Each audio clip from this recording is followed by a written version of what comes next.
There we are. Okay.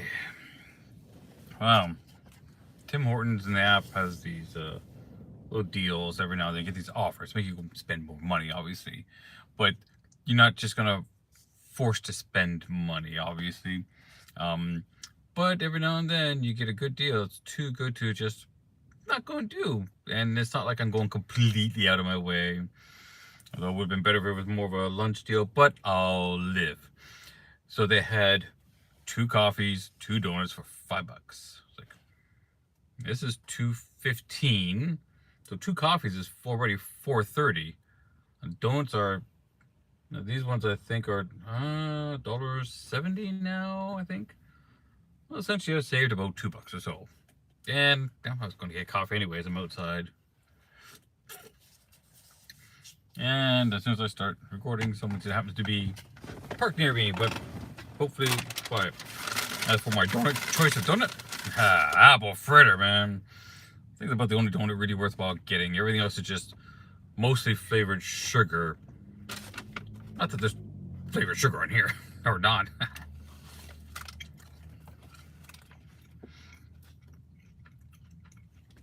I'll do a good chunk of this. Then we'll get into doing the equipment. Bought it all, and there's some cool stuff to share.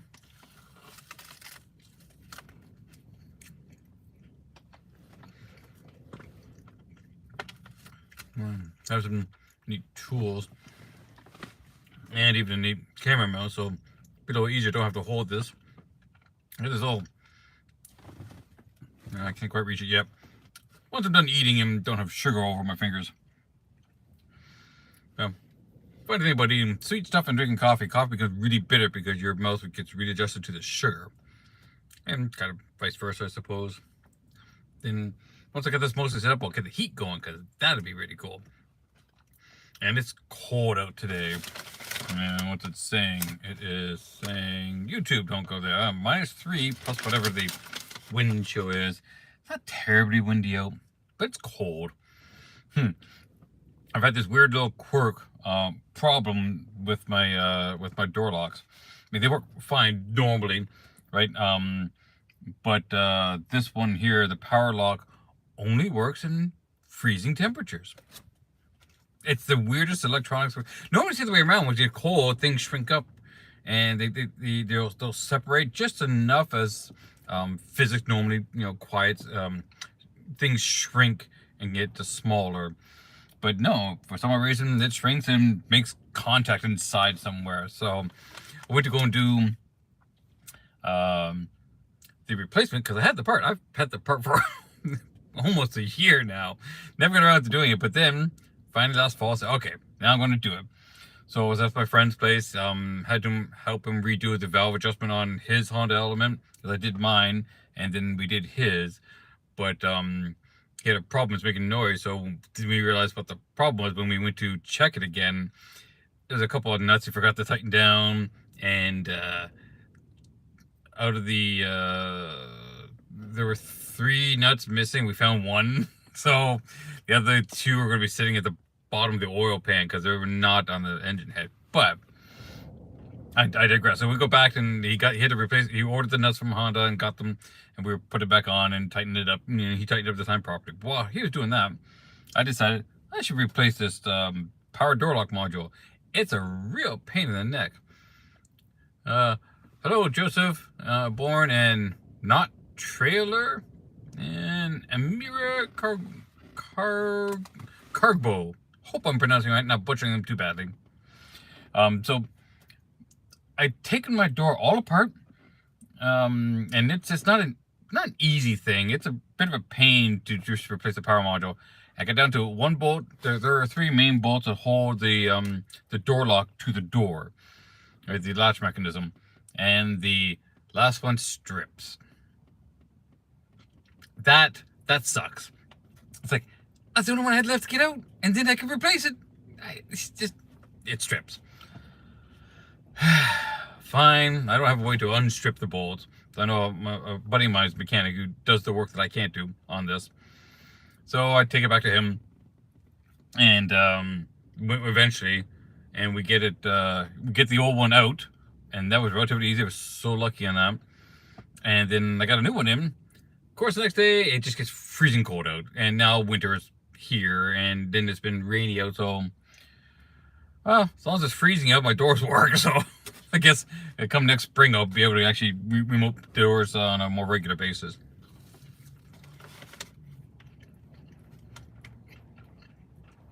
No, these are okay apple fritters. I actually have amounts of apple in them, but still, big puffy thing. But it's got apples. It's got something reasonable in it and something good. I did see a good video about apple pie infused tequila. That sounds dangerous. It really does. Maybe I'll try it next year, like or next spring, summer, or whatever, when I'm out and or not have to drive. But so I have new equipment. I've done a couple of mini test fits. If any of you saw the videos, sacrifice with a beard. So who's gonna do the sacrifice? I'm not losing the beard. Not losing that stuff. No. It's become a thing. Even got the Viking runes. There's my beard beads in there. I'll hold it together. Trying to figure out how to make those work really well. I actually have an idea for a new product. But I gotta flush that out some more. I mean, I did a bit of a prototype. It was way too big. Did the idea, but those would be kind of fun to do those. I'll revisit those. Maybe I'll get around to doing that.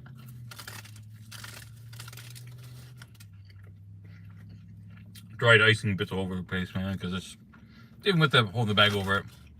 Oh well.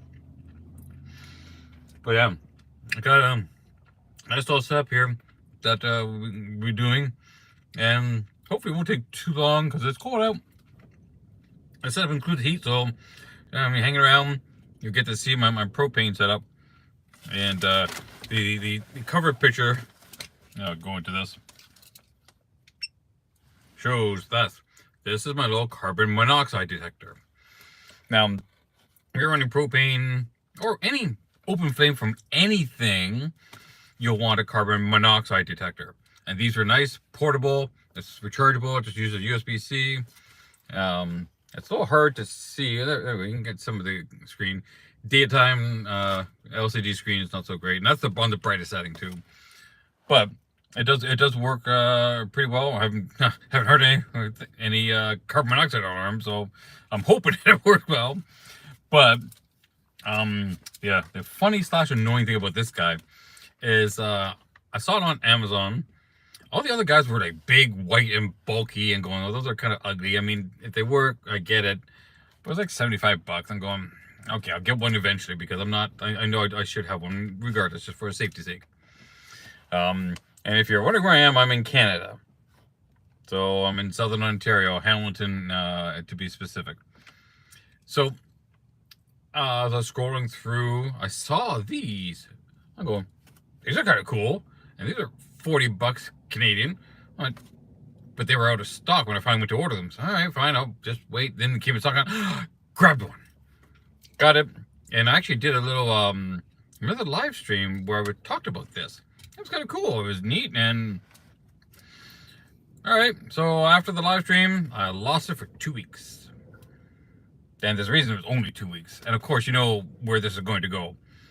So I looked over the place. I checked, inside tore the vehicle apart, tore my place apart, and I could not find it. I was so disappointed. I mean, like, it's about $40, and now it's like, where'd it go? It's just gone. I was like, well, maybe it fell outside. I mean, I don't know. At that point, I just kind of gave up. So after 2 weeks, I gave up. So I was like, of course, you know what you do then? You buy another one. $40 is not terrible. Now I'm up to $80, which I could have bought the other one for $70. I was like, all right, fine. So it comes in. All right, cool. Got a replacement charged all up. All right, we're all good to go. 2 days later, I find it. And only because when the battery gets low, it starts beeping. So I'm sitting in my place and I hear this beeping noise. I'm going, that's not any regular device I know I have. It doesn't sound like any other equipment beeps. When I did the first live stream with this, I had a little lunchbox with me. It's a soft one, so I had some drinks or food or snacks in it. And this was in the pocket of that. That's the only, of course, that's the place I didn't check. I was checking everything else, but that's where it was. Now I got two. So I think it's a little too late to send the other one back. I might be able to, and I still might. But that's what you need to do. For it to find it, you got to buy another one. So now it says it doesn't work in freezing temperatures. Okay. So I don't leave it in the vehicle in the wintertime because right now we're still at -3.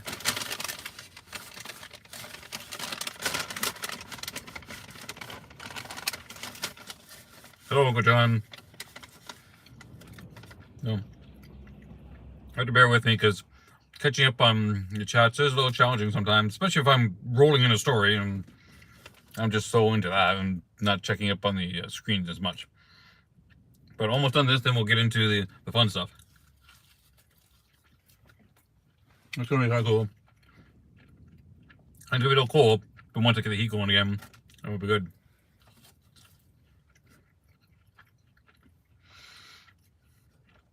Not too much more I need to buy to be exactly where I want to be with this setup. But there are a few things. I mean, I got seat pads here. I bought 2 seat pads a couple years ago. Off of Temu. They were cheap, and I didn't have a lot of expectations, but they worked really well. So, wow, those were really nice. Actually, I always kept them on low because the other one seems to be really slow now to warm up.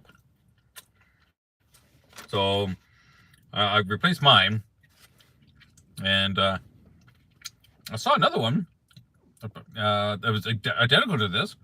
I was like, hey, there's another one. Like, I paid $10 to use for this one, and the other one was like $10. Okay, but that's all. Just isn't responding.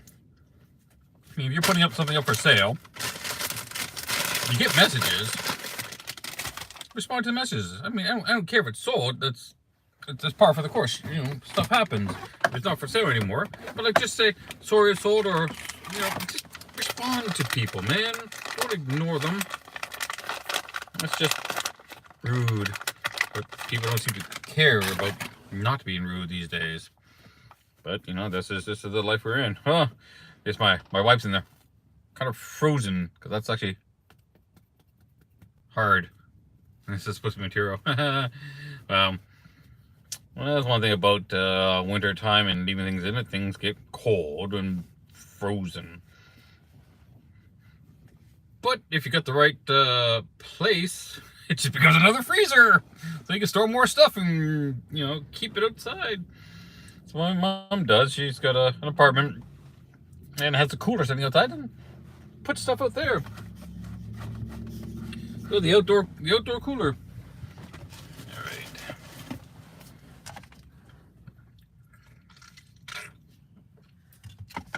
Now, see if I can grab. Of course, it's one of those ones. Oh, there it is. Buried on the bottom. Hang on. All right. So, picked up a tripod. Dollar stores. $5. Actually, it's not a bad little unit. My one friend thought it was not going to hold the phone because of the case that I have. Well, my phone's got a small, thin, cheap plastic case. Works just fine. I'm actually kind of impressed with this thing.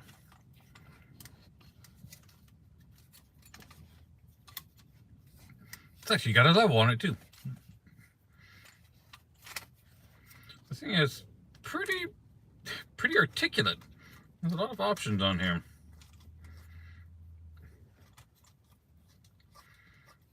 So, nothing wrong with this. And if my phone fits. Except it doesn't fit. I can't turn the phone sideways. And this takes pictures sideways. When you over geek yourself. Well, I can cheat I have some Velcro straps I can put around the phone and just tie it to this. Guess I'm cheating today. And maybe find some sort of mount, or I can print one. I do 3D printing, so. Alright, I'll just have to use the Velcro straps. But, you know, it actually sits up pretty well. The legs pop out. It's got a pretty decent stand. So I was like, you know what, for $5, this is worth it. Totally, totally worth it. And that's only that way. And that's just that way. Okay, put that in a groove, and that's just up and down. Actually, you know what? Actually, this is for rotating, huh? So many different points. I mean, you could here, here, here, here, and here. This thing is incredibly articulate, and for $5, you cannot go wrong with that.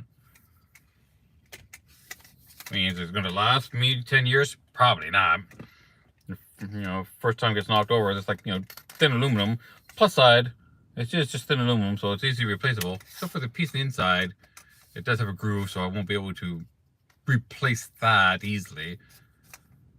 I mean, I could, this is going to happen all the time, whether this is tightened up or not. Right now, it's actually time. All right. Coffee o'clock. Now I got to think of how I want to set this up, because I need to set the camera up. And I don't have one of the Bluetooth lapel mics, so my voice is probably going to go up and down if it hasn't already. But then I got to set up so you can see the back while I'm doing the back. So let's kind of get some test ideas. And that's a bit of a mess. So, I think I'm going to have to do some adjustments just to make this work for everybody. I'm delaying going up to the cold bed. Well, it's starting to cool off inside here, but once I get the heat going, that'll be fine. All right, so we'll take you guys out. I'm gonna move around to the side, and I'll show you the other stuff too. My coffee, I need to switch around. Hang on. This is the second coffee that I got. That'll be for a little bit later. There we go. Yeah, keys in ignition. Sometimes I regret fixing that buzzing noise, but you know, it's better than. It's funny, after all the vehicles I've owned over the years, and I've owned lots, most of them had the buzzing warners. Some of the earlier ones from the 70s that I owned didn't, obviously. But I had locked my key in this car 3 times. And that's really annoying. So I decided, well, I have a spare key. But, you know, the spare key is in the apartment, which is locked. And my apartment keys are on the keys, which are locked in the car. So the spare key didn't do me any good. So now I keep the spare key in my spare change little purse thing, little holder. And, of course, once I did that, I never forgot the key. Then I bought the replacement part that, so a simple little switch that goes on the door. Replace that. Yeah, I've never forgotten it because, well, it annoys me, so. All right. Get rid of something nice in there. Okay, so, for those of you who are new to this is my 2003 Honda Element. That is the new toy. Picked that up, Facebook Marketplace, $25. I've been watching them on Facebook Marketplace, and they were going for, you know, $50 to $100 for, you know, used ones. I went, you know, it's not bad. And then I saw this one come up like, $25. Screw that, I'm grabbing it. Just means I got less gas this week, but that's the way it goes. That was worth sacrifice. And there's the mess of stuff to go. A little bit of a preview. Let's go. All right, first things first, I'm gonna have to get, this is my trunk, my internal trunk, and stuff, but this stuff is gonna go upstairs. And find stuff because, you know, totally organized here. I want those little straps, but I don't know where I put them at the moment. 12-volt vacuum cleaner, because you're gonna need that.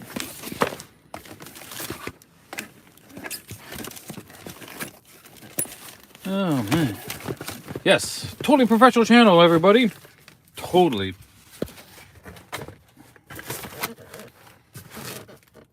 Huh.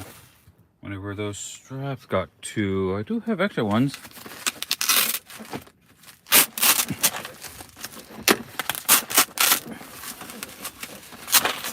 Those are the spare parts. I might have to figure something else out.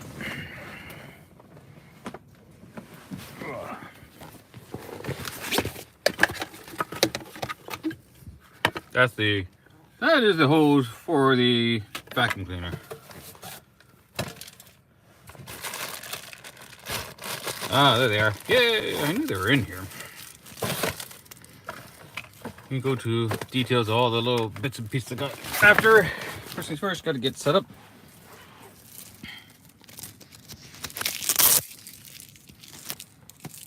I'm gonna need 2 of these.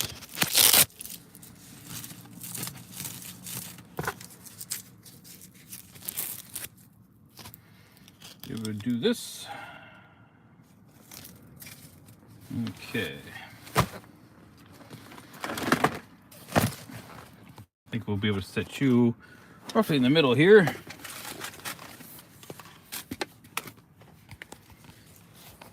Let's see. Okay.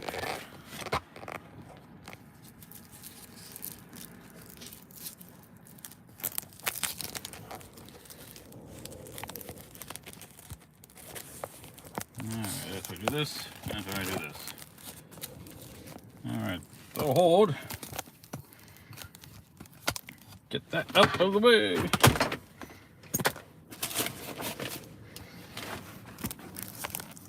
And turn you around. Hey.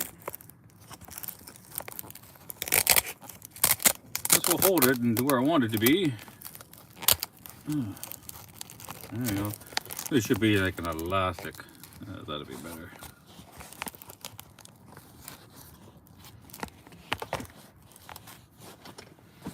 Hey, we got something going here. Alright, move stuff out of the way. Then we can get into explanations of stuffs. Alright. Not that I need to explain, but this is my snow brush. Of course, orange because my vehicle is orange. That's really cool that this comes in multiple pieces. And a bag.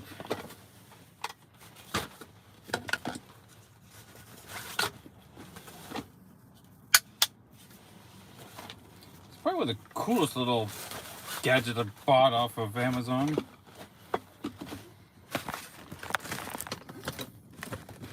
Okay, that's out of the way.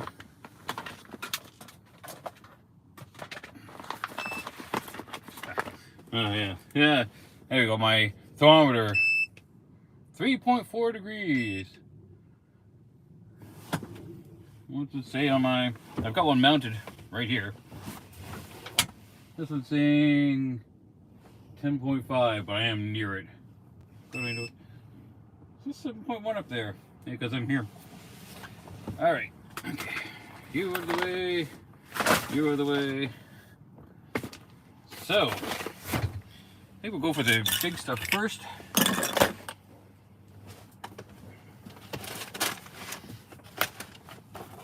Move you, move you.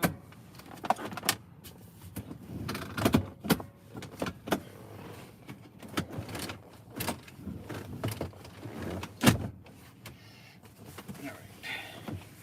So we're setting up a cot. Amazon purchase. It's actually a gift for Christmas from, well, between my mother and my brother. Both got me Amazon gift cards, which is perfect for me.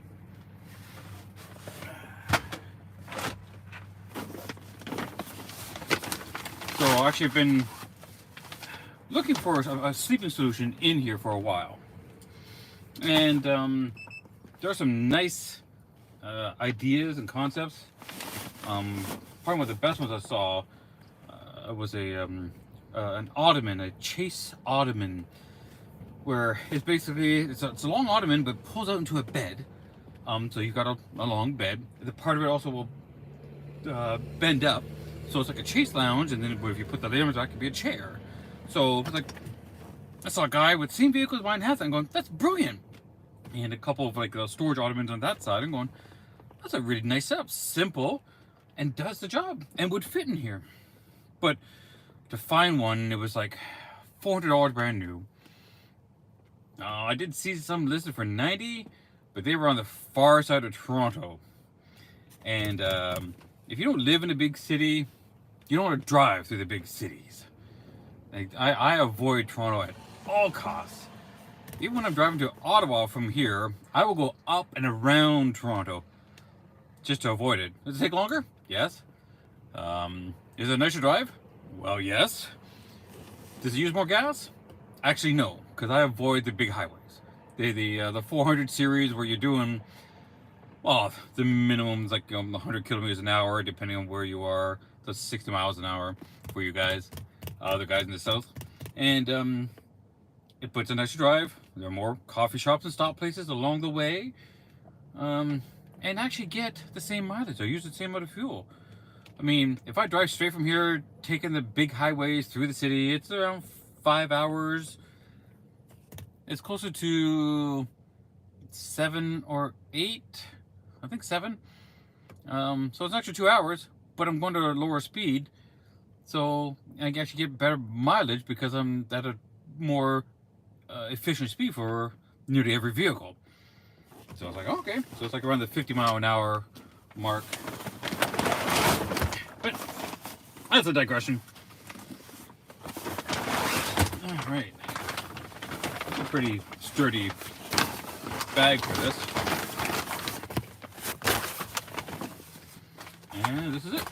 It's a handy little clip to hold it. Keeps it from, because it does kind of pressure out a little.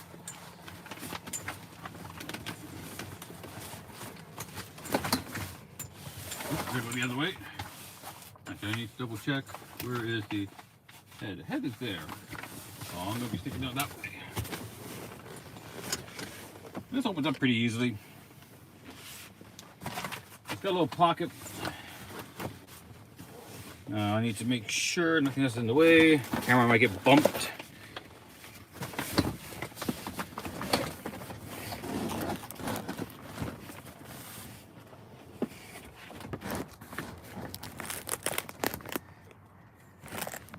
Camera's getting bumped.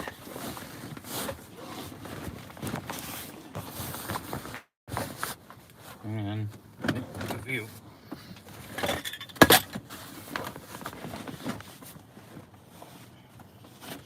Yep, stuff is in the way. Like the camera. Haha. Alright. Let's do this. Let's move you down. Actually, I think maybe we can find some good place to put you. Let's see. I think I know what side I want to get. Oh, you're on an angle. Hooray!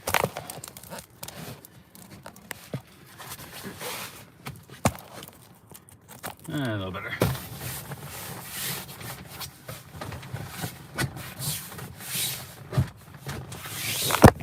Ha! Not as good as I thought.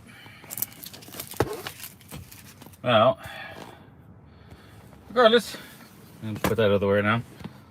My car is set up. Fits in here just fine. Now, it's a little more crowded because I've got so much crap in here, but that stuff is really all going to go upstairs. I feel like I should probably just move it over there now so I can do the rest of the setup. Just kind of get it out of the way. Which is not a bad idea. Doesn't have to stay up there permanently because I've got to do work up there. But let's see about getting you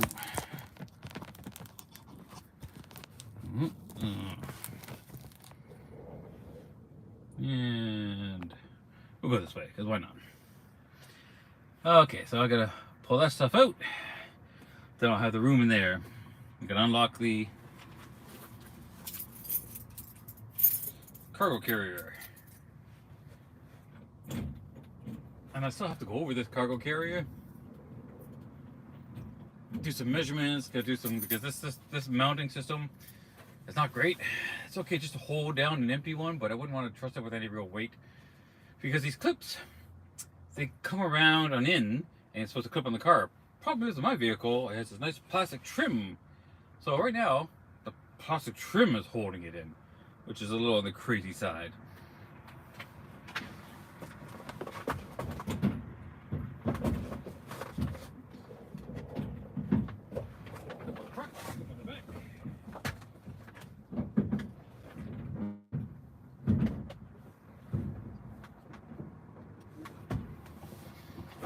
All right. Excuse me while I move crap around.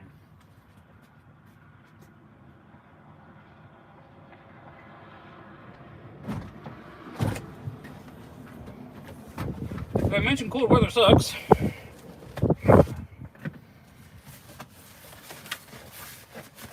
All right.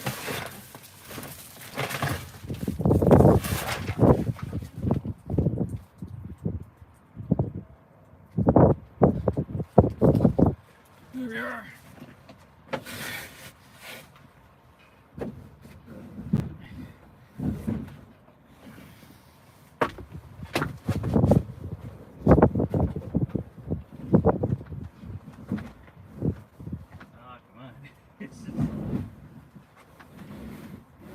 There we go. Stuck on the bridges on the inside. That's irritating.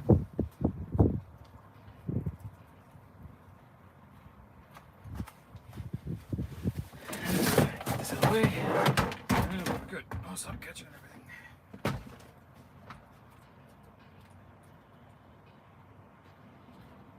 Yeah, live tests in the wintertime suck.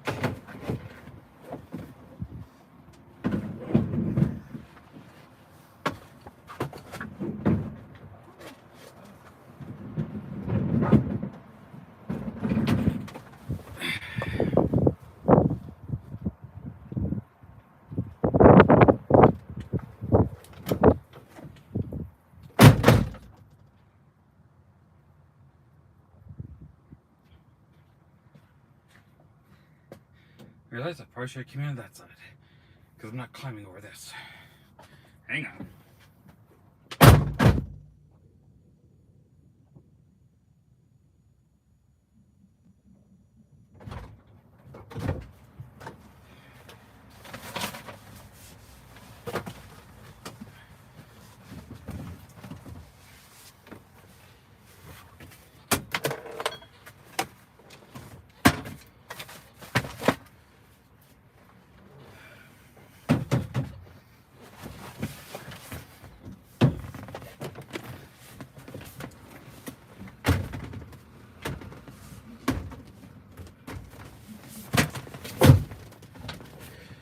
All right, now we're in out of the wind and mild snow.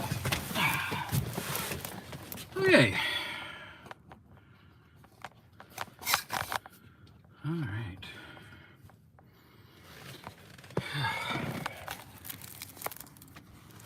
The joys of live streaming. You have no idea what you're going to run into.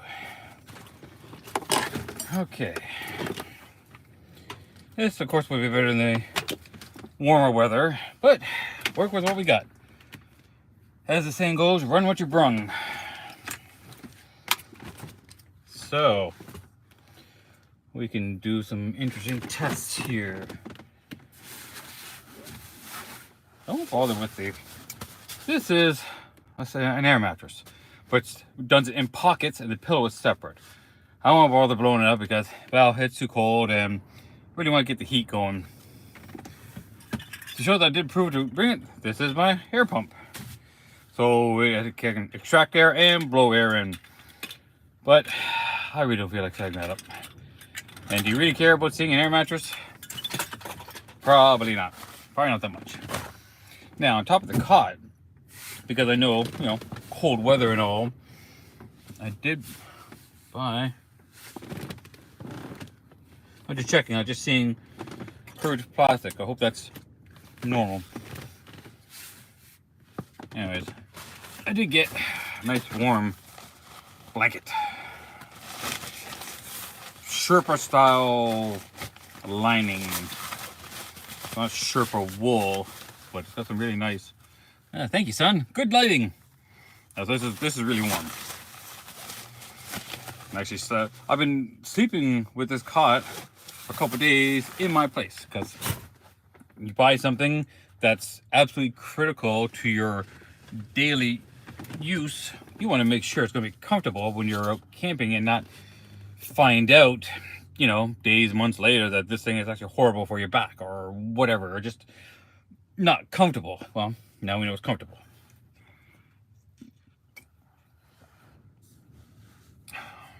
All right, coffee o'clock, man. All right.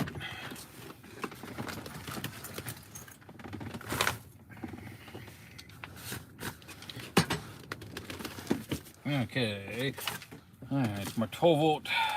It's normally in the thing up there, but here it is. You know, of course, towels. You always gotta have paper towels wherever you go. We'll get into this box after. Temperature gauge. What do we got here?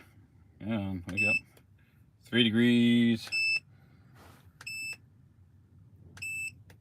3 degrees. 2.9.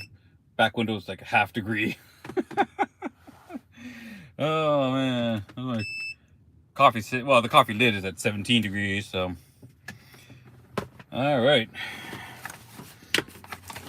Something else I picked up, but I haven't mounted yet. I think I have an idea. This storage thing. It's obviously for bigger stuff, and it's actually got a wire bar. This is Case Logic. Case Logic. I can't see. It is. Of course, let me try to do that again. Pretty heavy duty, you know, cases for cell phones and tablets. But like, I saw this at a thrift store for like $2. So I'll probably get some suction cups and use my window back there somehow. One of my rear windows. I don't know, because that'll mess up with the window covers that I've got, which I'm not going to put up. I've done in another video. But now I can do other things.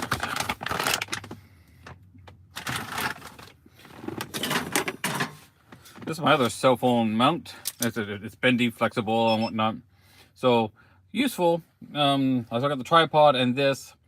I still might use this in a couple times, but the problem is if you're doing a movement, it's like doing, so it's very springy. Handy, but can be irritating because, you know, that's just the way it is.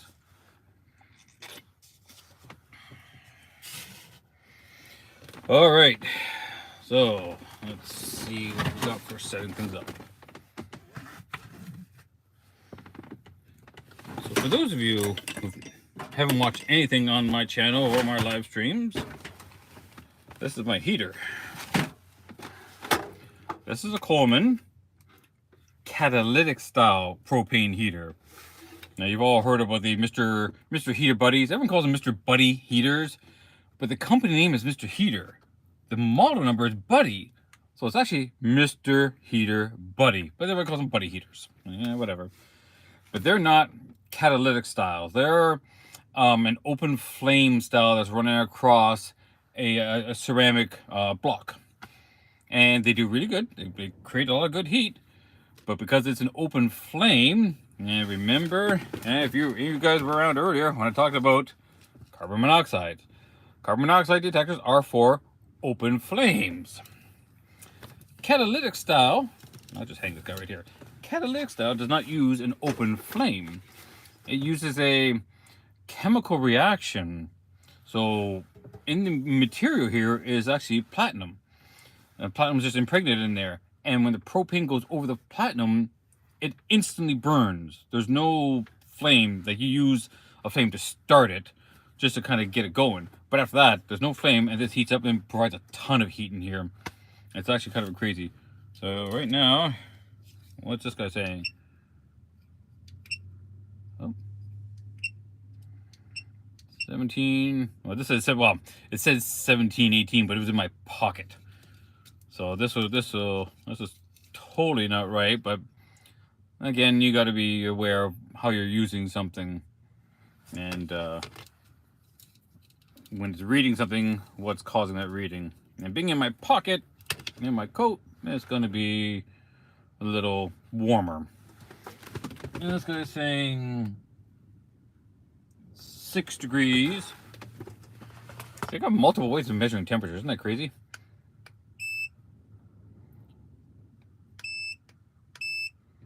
And this is saying the back of the seat is 6 degrees. This guy, which has been in the car,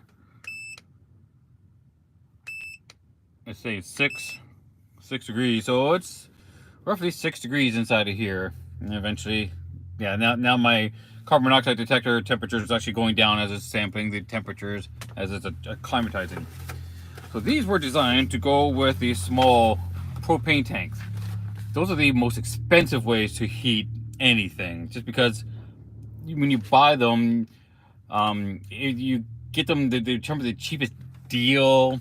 The smallest one, you get a 2-pack for like $18. That's $9 a tank, which is ridiculous. You get a 3-pack for, I don't know, was it $18 or no, $27? That's like basically $7 to $10 per tank. I go, you gotta be kidding me. Like, no. So one of the things I did was that I bought a real propane tank. Now this is just a 10-pound guy, so it's small. The your standard propane barbecue one is like a 20 pounds, like twice the size of that. But obviously not a lot of room in here. So 10-pound tank it was. Now the other thing I did to this, and which is kind of cool, this actually has a built-in fan. That's a fan. So the air blows up from underneath and around the outside to grab the heat and pour it out this way. That's really kind of cool. The default battery power source was 2 D-cell batteries. Well, when I got this, I saw a little bit of, you know, the acid rusted leaking. I'm going, oh, how much is ruined inside of this? I took it apart and it was hardly anything. It was just the corrosion from where the taps are, where they touch the battery. It's like, okay. But it had 2 of them. Well, at 1.5 and 1.5 is 3 volts. I'm going, you know, USB is only 5 volts. So what did I do? Hacked it up. Put a USB power bank in here. This is actually a solar chargeable one. This is one of the ones I had kicking around, and it was actually fit in there so perfectly.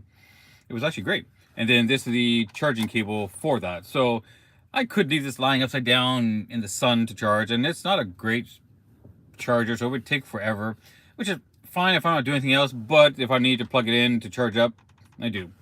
And when I was at home, I tested running just the fan. It ran for 2 hours straight. Not that I'm likely going to ever need to run it 2 hours straight. But yeah, the wires inside, it fit in there so well. I mean, it's like it was designed just for it. Just have to cut that out because that's where the battery door was and the 2 batteries sat in there. I'm going to pat myself on the back for that one.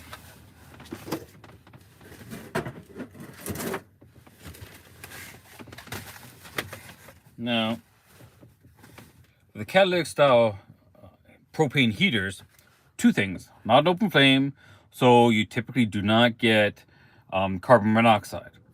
Now, this may not be perfect, so there might be some, but it generally does not produce carbon monoxide. So you get that bit of safety. So this is the carbon monoxide detector, which is mostly kind of redundant. So it's still not a bad thing to have no matter what you do. Now, the open flame styles also produce a lot more moisture, a lot more humidity. So the windows will get fogged up. Catalytic styles produce a lot less. They still produce some, but they produce a lot less. I think, to be honest, most of the humidity is going to be producing is just because it's warm air hitting a cold surface. Whatever moisture is already in here is what's condensing on the cold glass surfaces, for example. So one thing you always want is your windows open and fan. So you've got the one fan here. Right now, that one won't run while the vehicle's turned off. I'm gonna look at changing that, because that outlet there only is powered when the vehicle's on. There's a hack I can do to make it run all the time, but right now I find it convenient to have it on while the vehicle is running. So this fan runs all the time and just keeps air circulating around. But when I bought this guy, and they don't make these anymore, which is really disappointing. They only make the buddy heater style is what you're getting now. So you won't get the small catalytic styles on the small propane ones, and if they do, they're few and far between. I haven't seen it yet. So when you oh, hello Uncle John, I don't know if there's more chats. Nope. All right, nope, sorry. So the only company, at least the popular ones I know of, is Olympic Wave 3. They do a catalytic style heater. Catalytic style heaters are great, but this is a small vehicle. So this is rated for 3,000 BTU, and even that's really warm for this small vehicle. So it won't take long for it to warm up in here, that's for sure. What are we at here now? Just calm down, and it's still sitting at 13 degrees. So it's going to take a while for the temperature sensor to adjust. Hey, but it's not finding any CO2. CO, carbon monoxide. So this actually will warm up in here, like I said, really well, and pretty quickly too. And the one thing I need to start it is actually in my thing up there.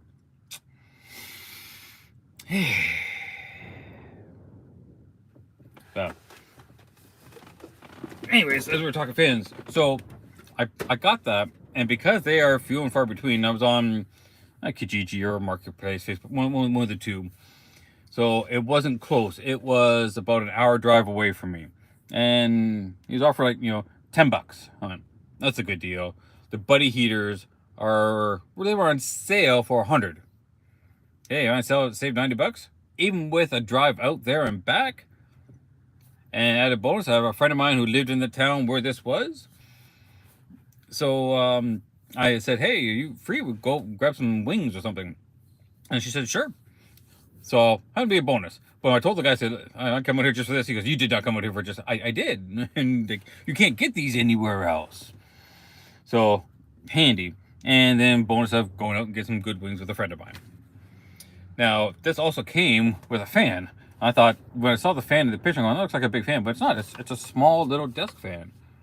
And it's funny because I didn't have a fan at the time, and I wanted to get one, and it came with one. And bonus, it's rechargeable. It's a USB rechargeable fan.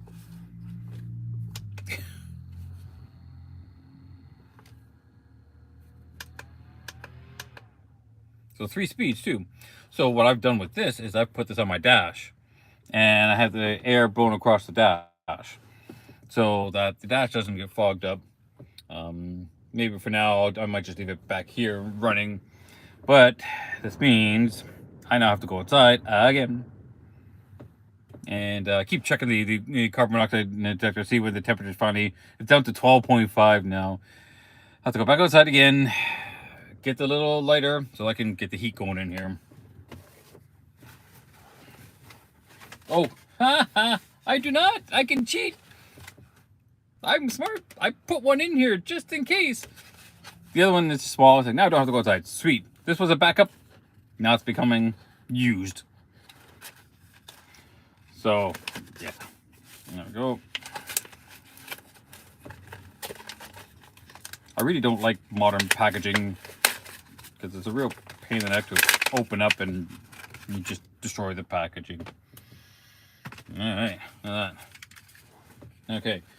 Now, something else I've done is, as emergency food, because I do plan on doing some driving and camping, and I will obviously bring food with me, but I brought something in here that I keep in here just for the sake of it, is some Nutri-Grain bars, and these are the apple cinnamon, because, I love my apple cinnamon stuff.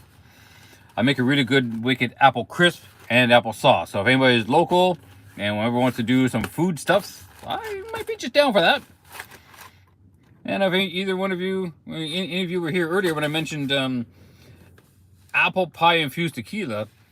Now, I'm not a tequila person. I don't really care. But apple pie infused, I just might consider that. Sent it to a friend of mine, so. Oh yeah, the other thing I did, I keep forgetting how smart I am sometimes. Matches. I didn't even need to open that up, but yeah, I did. Okay. We got that. Now, because propane tanks, there's a lot to learn about propane in general. Propane tanks have a bigger hose connector. So one of the things I had to do is buy a hose adapter that goes to small. So you can get the hose adapters that go for the small tanks, because the big tank, the bigger propane tanks outside of the green bottles, anything non-green bottle, will not plug into this guy. So you have to get an adapter hose. Now this is, and something that's very hard to find and learn about, is high pressure and low pressure. Now the green bottles are low pressure, and they when they screw on, they just go directly to it. When you're using a hose, a lot of people would say, don't use the big tanks with your Mr. Heater buddies, your buddy heaters. And that's because they said they ruin them. Well, it's not the big tanks. What I found out is it's actually the hose. Because the big tanks are high pressure, and I don't have the exact numbers of which one's which, but the high pressure hoses, high pressure from the propane in the bigger tanks, actually squeezes the low pressure hoses. Now these are rubber, and rubber uses part of the rubber process that they use is oil. There's some types of oils in here, and that's what keeps it soft and supple. So it squeezes out the small micro particles of oil that get blown through into the units. And because they're not a gaseous, they are like fog lighted, for lack of a better term. They actually will get stuck inside the vents and the little passageways inside the heater, and they will clog them up. I went, huh. So I've got a high pressure hose because it's designed to handle the high pressure. Now this is designed for low pressure, but it's supposed to, I still haven't quite understood how low pressure and high pressure works. I have run this on the high pressure just fine. Now it might, if I have a regulator, and that's something I do need to look into, the regulator will reduce it down to a lower pressure, and I think that will reduce fuel consumption. This is supposed to be off.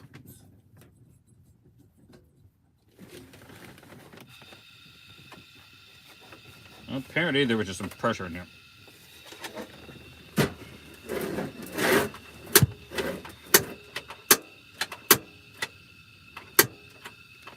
Let's open up my window.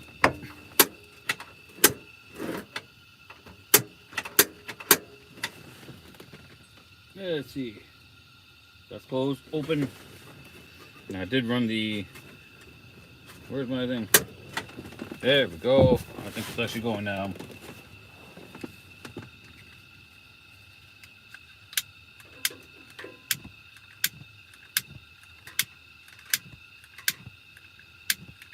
Actually, I think that's the problem. It's actually too much pressure. So it's blowing out too fast. Yeah, well, there you go. Live stream. Get to learn something.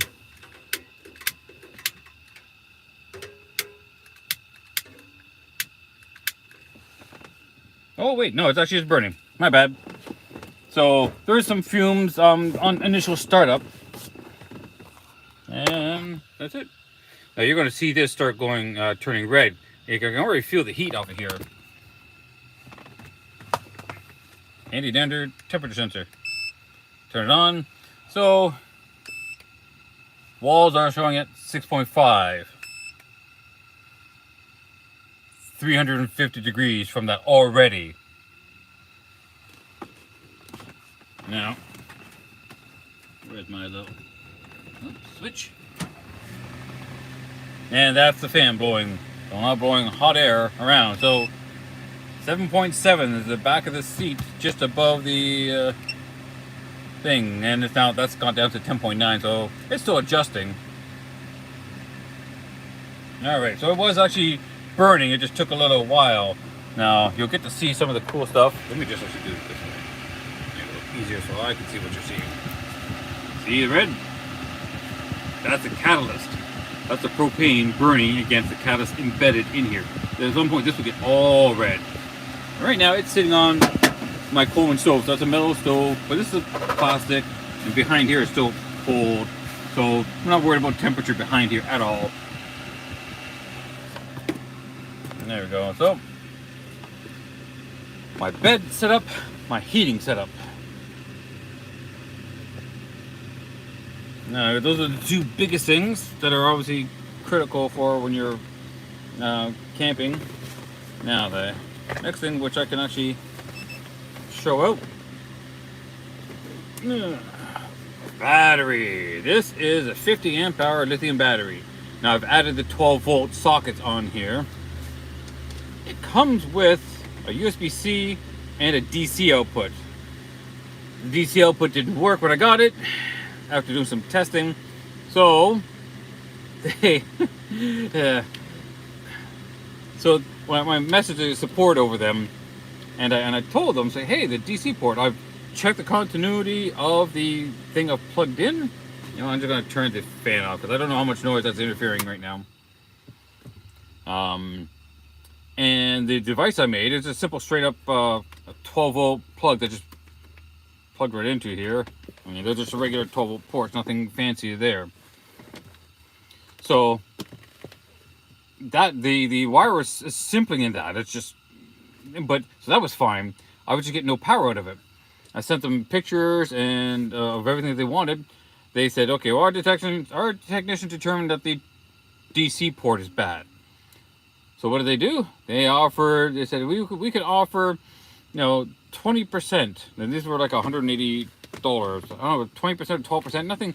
It was like $7 or $12, I think. I was like, you know, I'd rather have a working battery. So what they do? They sent me another battery and did not ask for this back. Go figure. You know what? I'm going to just do the other port because I got some snow coming in that way. I don't know if it's being picked up in the camera. Do this one and close this one. And I can use that fan to blow hot air around and it's not as noisy. So they sent me another one. They didn't ask for this one back. Okay, I'll take it. So now I've got two of these. And I think the DC port's bad on that one too. So, you know, whatever. I mean, I don't need the DC port. I mean, I still have the two 12 volt terminals, positive, minus, and I have this too. So no big deal.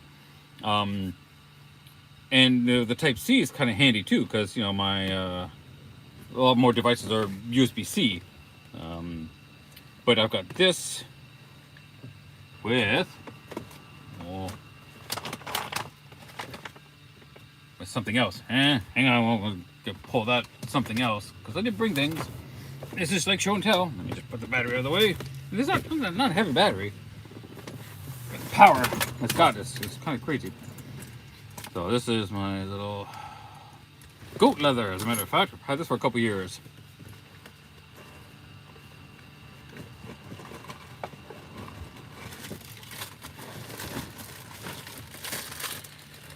So all the little things that I've got.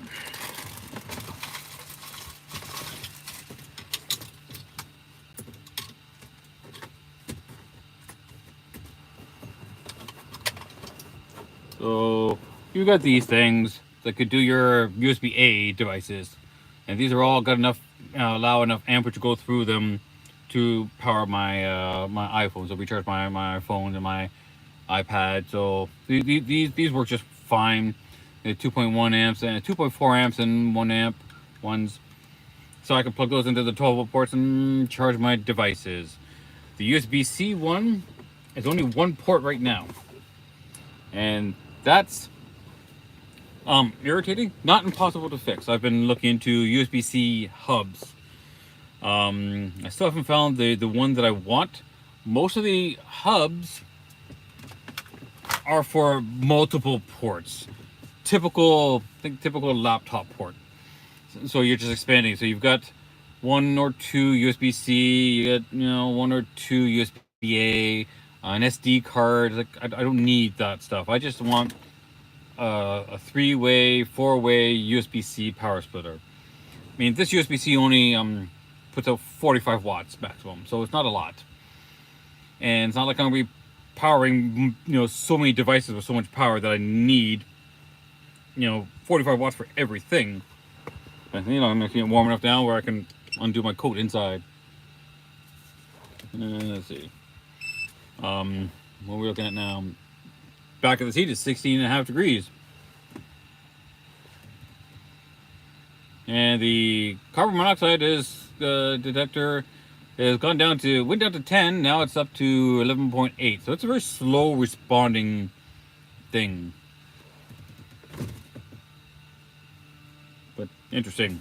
And now you can see, if I can do this, more of it's red. At nighttime it goes up a lot more.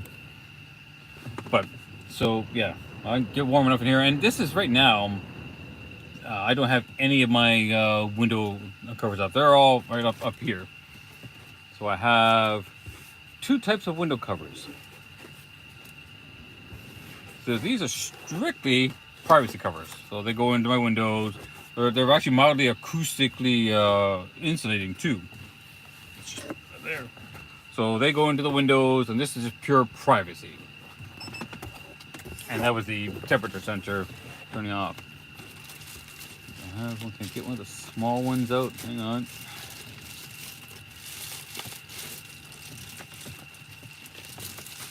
And the other guys I have. Alright. This is material called Reflectix. This is what you're going to see in the vast majority of van life guys. Van life, car life, camping, Winnebagos, RVs, like you name it, everyone has been using this stuff. Because, well, it does work. It's essentially silvered bubble wrap. So you got air pockets. Air is a really good insulator. All things considered, air is a really, really good insulator of heat. So, because it's reflective, because it reflects. Now, when this is in the window, anything coming obviously reflects out. And of course, anything on the inside stays inside. So the heat would stay inside better because it gets here, the infrared waves hit this and bounce off and stay inside. So, that's what most people do. But what a lot of people also do is they get the reflectors for the inside, and then they will coat this side with this is black masking tape, duct tape, and they will cover that so they've got the Reflectix and their privacy. And most windows are reversible, so if you want to do one or the other, you can. I learned that by putting black on one side, you're reducing the efficiency of the Reflectix by a notable amount. There's a guy has a video on YouTube that does an actual test and will measure the temperatures that he gets with both styles. It was really interesting. There's a lot of wind coming in, a lot of cool wind. Try to cut back on the wind. Yeah, just a little bit. So having a black on one side kills a lot of the efficiency you get for using this. But he says, you know, just leaving a 1-inch gap doubles the reflectivity, probably the R value of these. And these aren't, they're like the high R values. I think it's like a 6 or 7. But doubling that to like a 13 makes a notable difference. But, okay, so you can see my duct tape are very wide margins because initially they were smaller. And when I learned about this, I'm going, so I need to mount my Reflectix about 1 inch further away, so I have that air gap between the window and here. Now, here's a really cool thing. So with this stuff and this stuff, I get privacy and then air gap insulation and this. In the cold, I should have zero problems, or next to zero problems, or non-zero problems. You know, phrasing. Get the laugh now. They don't get any better, man. So I got a really nice setup for this. So I'm all set up for cold. Although, I mean, I am going to try and do some car camping in the winter time I don't know when or where yet, but I will definitely do some more videos and recording of that. Now I know a friend of mine does want to camp with me, but that's going to be a real challenge in here for 2 people with this cot. If I didn't have the cot, I mean, I might do it without the cot. I mean, just use the air mattresses. I mean, we've slept on them before. I mean, they're fine. So I'll probably do that. Heat is going to be a challenge because right now, because the heater's set up here beside me, and I've got the heat inside the vehicle, then this is fine. I'm good with how this is heating up and the space in here. So this is like perfect for 1 person, but for 2 people, heating is going to be more of a challenge. Just because the logistics of setting up the heater. I might do this and set up in the footwell of either the driver's or the passenger side, but with these seats here, it makes for a very big barrier for heat to come out. Now with the fan running, it can blow the heat back here, and I probably don't need the heat for that long. But with the big tank, it'll last quite a while. I don't know how long yet. I haven't ran this long enough to run out of fuel. I've had this for, I don't know, a month or so, and I haven't done too much outside. So this is the longest it's run out of here, and my one leg is just getting pretty warm. Let's see, what is the carbon monoxide texture saying? 13.6. And what's the back of the seat saying now? 19.3. So in this short little time we're talking, we're up to the next 3 degrees on top of that. Let's see, on the side of my leg, 44 degrees. No wonder it's kind of warm. That's actually kind of funny. So yes, this heats up in here pretty well, and with no insulation, and I'm still comfortable in here. Now I'm losing a lot, and had to have the window open and air moving around, so that there's no potential chance of propane leaking or carbon monoxide buildup in here. I've seen some pretty smart setups.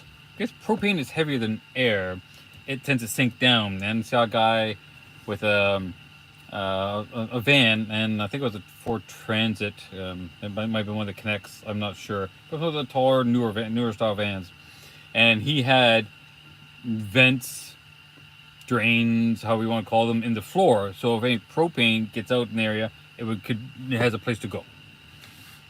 But you need airflow. You need windows open, even in the wintertime.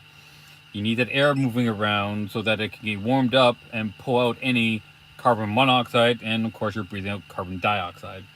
So you need that air exchange happening all the time. So here we are. And this is the basic setup. And this cot is really comfortable. I'll have to see how that goes. It looks I've never looked at it before, so it just looks off to me, but it's probably not. So the other thing I got to plug into the 12-volt thing is an inverter. This is only a 75 watt inverter, so it's not doing anything heavy duty. It has a 1 USB port, but I don't care about that. So this will power small things that don't run at DC. My real big goal is to run everything off of DC. That's most efficient because inverters cost power. So, and they generally, as a rule of thumb, that just plugged in and turned on, an inverter uses about 10% of its rated power. So this will use up 7 watts per hour not being used, just simply plugged in. So when you're calculating power usage, and that's a whole other topic, you need to be able to account for inefficiencies. I saw a number of videos which talk about that. So you take off 10% of the rated, so a 3,000 watt inverter will idle at 300 watts because it's got to convert the power, and that power is usually lost in the form of heat typically, because it doesn't go directly from DC to AC without some sort of conversion and obviously energy used to do so. So that's what you're talking about here. So this is just a small one I've had for a while. I haven't used it for anything in particular, but handy to have in case I need it. My laptop that I have is the Windows laptop does have a USB-C input, and the power brick for it is a 65 watt. So I had that plugged into the battery, and seeing, well, let's see how long that runs to use up the battery. And I was running a couple of my charging my phone and my iPad. What was I doing the iPad? Because iPad, yeah, the iPad uses the. Actually, I'm not sure if I was doing the iPad from there, but I was trying to drain this battery, see how long it would last before I, ran out of power just from casual use. Sitting at home watching videos, answering messages or whatever, and I got about 2 days out of it. And this is only on a 50 amp hour battery and 640 watt hours is what it's rating at, which is actually pretty good. And for 180 bucks, I mean, this is a really nice setup. If you don't want to go and spend $500, $600, $800 on a Blue Eddy or an Anchor or a oh my god, Jackery, right? Now you can get cheaper ones, but the 300 watt Jackery I think is still $500. I paid $180 for twice the power. Now I've got one USB-C.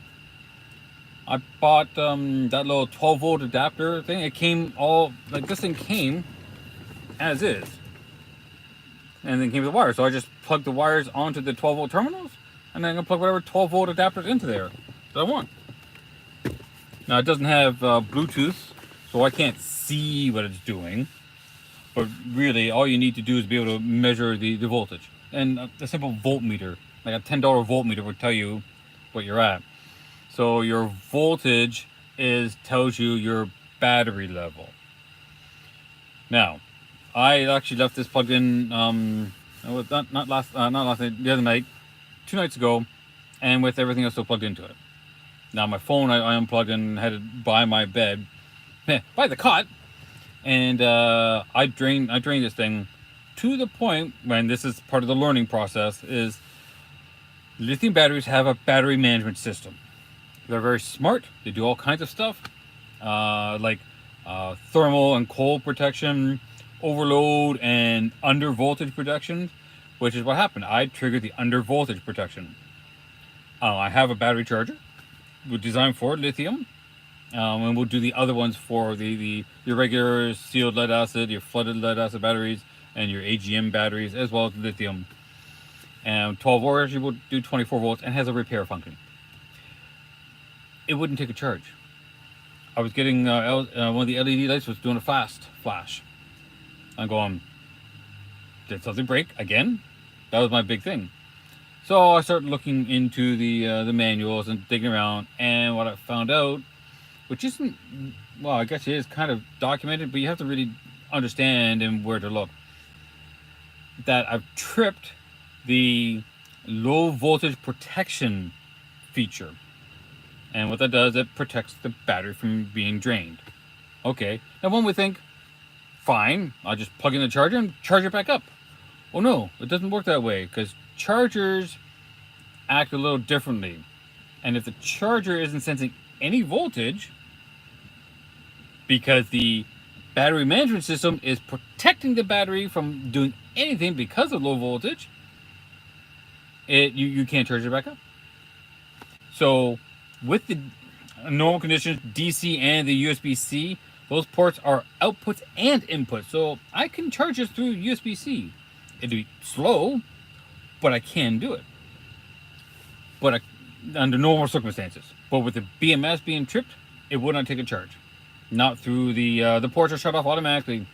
And my battery charger, since it doesn't detect any voltage because the system's shut off, it's not charging it. Great, what do I need to do? So I found another page, and you have to go to multiple sites and do lots of digging around to really understand this stuff. You have to get another battery, ideally the same battery. If you have two of the same battery, which I happen to have.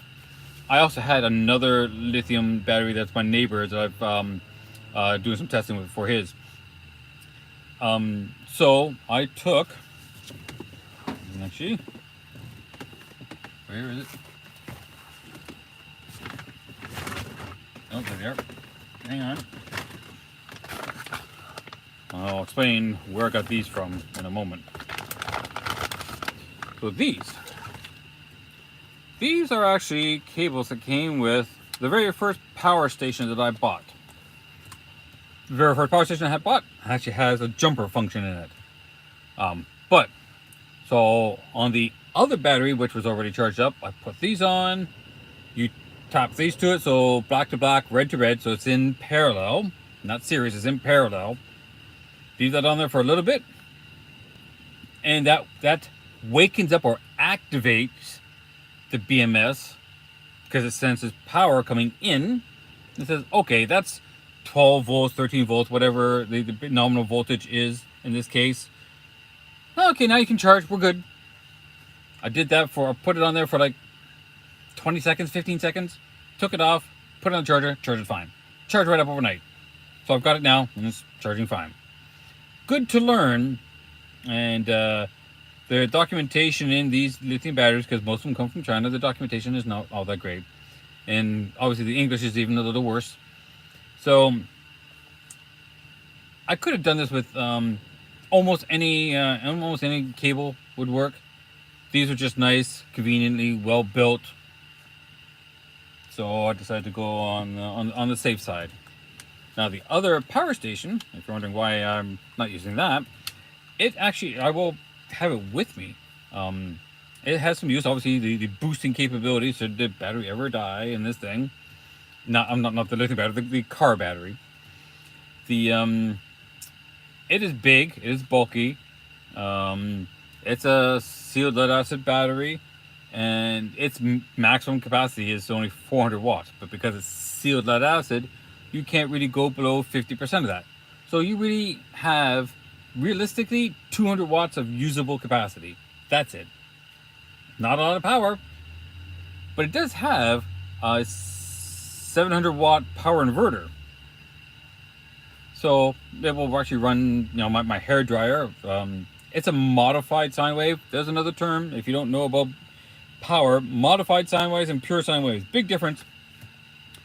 My hair dryer works fine on that battery, but my Dremel tool does not. And because the Dremel tool needs a pure sine wave, and you know this, it's, when you see on a graph, it does this. Modified sine waves are square.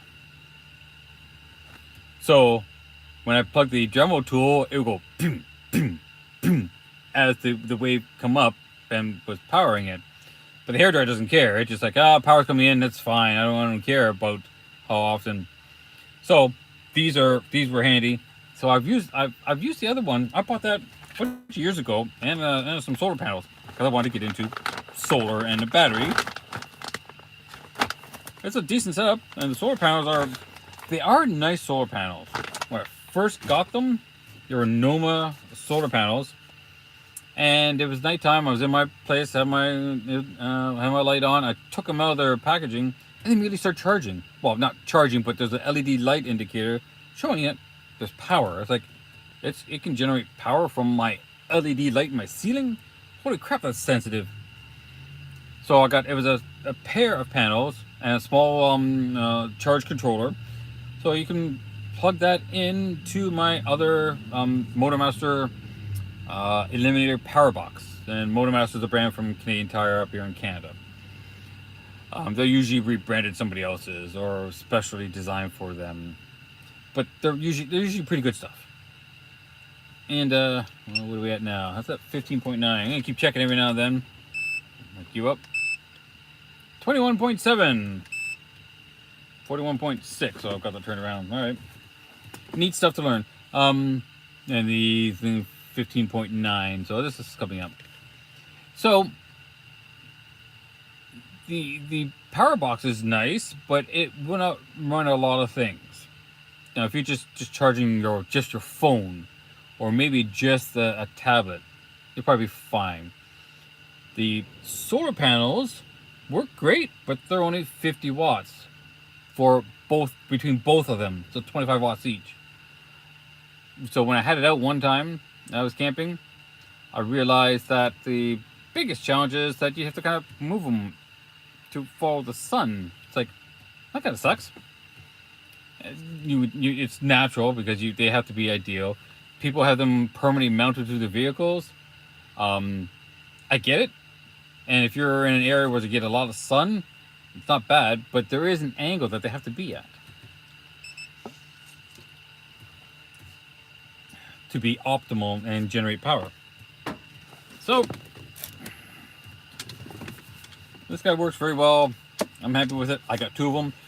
Ideally, when I looked at doing lithium batteries, I really wanted to get one of the, the Jackeries, the Blue Eddies, the Anchors. They're really cool systems. They're like these all-in-one units, and you get lots of power. It's like, that's awesome. It's great, but they're expensive. I mean, I think $500 was the cheapest thing I saw for a reasonable. I really want to get like 1,000 watt-hour range, because that's lots of power there. What most people do not consider is charging them. You can have lots of power, but once you're out, how do you charge it? Now, everyone's going to say, oh, just plug it into the 12-volt thing. Yes, you can. And 12 volts is rated at about 100 to 120 watts. You have to plug it in. If you drain a 1,000-watt battery, that's 10 hours of charging. That means 10 hours of being plugged into your car. You're certainly not doing that while you're parked. And are you driving for 10 hours? That's not going to happen either. Unless you happen to be driving for 10 hours. Solar, while great, is very limited. Most people don't have very big solar setups. So 100 watts, maybe 200 watts, but that's their maximum under ideal conditions. So if you got solar panels that's always facing the sun at the, weird, looks really red on the camera, at the right angle at all times, you might get close to the 100-watt rating. But if it's permanently mounted to your vehicle, you're not getting close to the 100-watt rating unless it's, bright sunny day and the sun's pretty much overhead for that short period of time before it starts falling off or before it starts up. So you're not going to charge a 1,000-watt battery. If it's like a 12-volt battery, so 1,280-watt battery, you're not charging that in a day with just 100 watts of solar.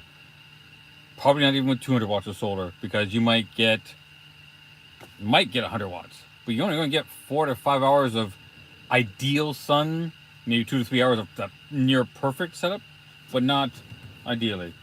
You get 800 watts of solar setup. Okay, you can probably charge up that 1,280 watts of power, no problem. But you're not running a small vehicle of any type, not even a full-size van with 800 watts of solar. You're RV level at that point. So what do you do next? Well, the 12 volt is not enough. The solar is not enough. So if you're lucky enough to be at a campsite that has power, fine. You plug it in, then you're getting lots of power out of there.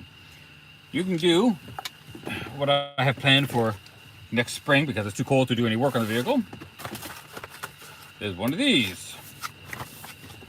A DC to DC charger. Now this,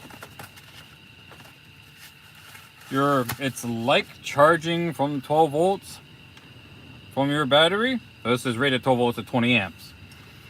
So that's there's always a limit to how much power is actually going to come. So that's like what, 240 watts. You got your solar panel plug in, but this wires into your car, into your solar panels, and then into the battery, so that you can charge off the car, but you're not limited to the 110 watts. You now, well, with this one, let's see what its maximum. And there are some caveats in there. What was this guy again? There's all setups.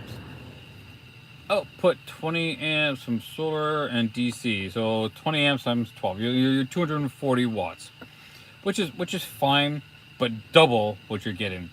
And this battery, that means 3 hours, only 3 hours of driving.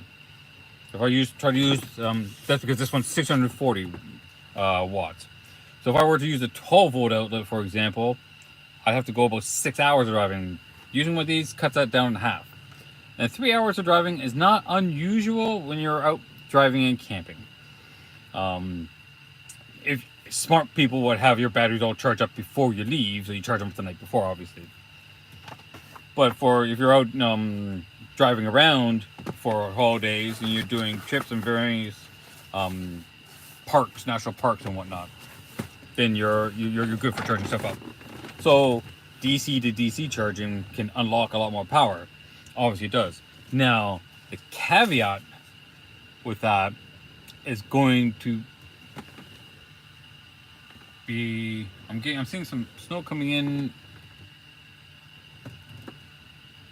I think I don't know, the door's probably not closed.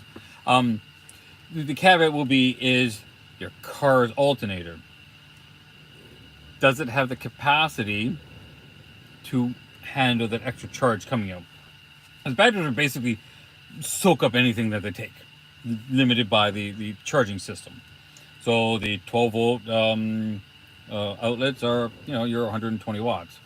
Most cars are designed for that, and it's not really a pure sine wave either. So, well, pardon me, ignore that. That's only for AC. So and it's relatively low amperage, like maybe 10 amps. This is 20, so it's essentially double, and it's designed for it. Now, your vehicle alternator, they all have, when you look at them, they all have fans built onto them. Usually they're outside or they're internal fans. And those are designed to move air across hot components that are running power through them. Now, if you're running too much power and the fan doesn't generate enough airflow to cool off, you will burn out your alternator. It's as simple as that. So getting into this stuff, you start learning a ton of things about power and solar. So you need to know what your current alternator is rated at. So lots of ways to figure that out. Not from anything in the car or in the manual. You're not going to find that detail. So call the dealerships. Say, hey, what's the alternator rated at? And you can give them your VIN number and they can look up this information. Most people don't do it. So some dealerships get a little confused. Like, why do you want to know that? It doesn't matter. You ask them. Or you go to some aftermarket websites. Your parts guys. Like Rock Auto. You can go to their website and you look at their alternators and see what they have there. And they'll tell you. You get the common ones. Usually the cheaper ones will have the base power rating. I know mine is rated at 110 amps, I believe. But my car doesn't use anywhere near that much. So I'm not worried. I'll have to double check the if it's 110. But I'm not worried about overpowering it for like a 20 amp charger. Wow, that's getting just really warm on my leg, man. So this is not going to kill because it's only a 20 amp charger, so it's not going to draw more than 20 amps when it's in use. Now, it's not like your inverter, so as far as I know, these don't draw any power if they're not used. So I'll have a separate switch to turn it off and on so it can't possibly drain anything. The solar panels, at some point I will have to replace them. I'll keep them and use them because, why not? It's like at 50 watts, it's not going to do a ton, right? It's kind of like trickling. I mean, it was 640 watts. I'd have to have 10 hours to be able to get 500 watts under ideal conditions again. Not going to happen. So I figure even if I'm in a relatively sunny area, and most people don't park in sunny areas, they want to be trees and shade. But if in a relatively sunny area and a couple hours during the day, as assuming I'm there to watch the whole thing, then it's just really warm. Let's see, at 50 watts, and these things will put up 50 watts pretty easily, which is really kind of nice. Gave a couple hours, so maybe 200 watts of recovery, if you will. Who knows? That's still. But once I get a better power setup with the cargo box up top now, I want to look at setting up a flexible solar panel on it. It's fixed in place except for I can open it up to angle things, but that leaves open up whatever's inside there. But it would be mounted on that. I need a square one. I have to measure out size and set that up just for an extra bit of power. I mean, nothing gonna hurt. So between the solar, the DC to DC, and I think that will be more than enough. And then I've got a good power setup because I don't use a lot of power. My phone, it's down to 42%. I started doing this an hour and a half ago, streaming, and it was at 100%. So hour and a half, we used up 60% ish. If I really want to, I can plug it in now and keep charging, but I'm probably not going to be babbling on for another hour or two or whatever.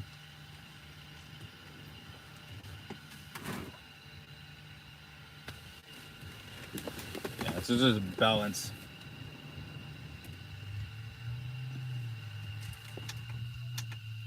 Put this on the lower speed.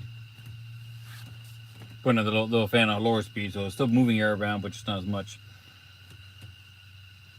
Amazingly, it's still comfortable in here. I mean, my feet are a little cold, but the propane heater is angled just slightly up, so it's kind of going up towards the phone area.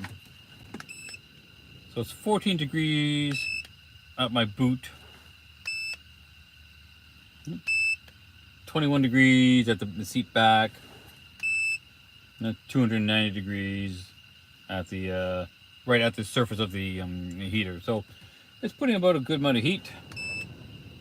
My windows are 15 degrees. Yeah, 21 degrees for the side panel.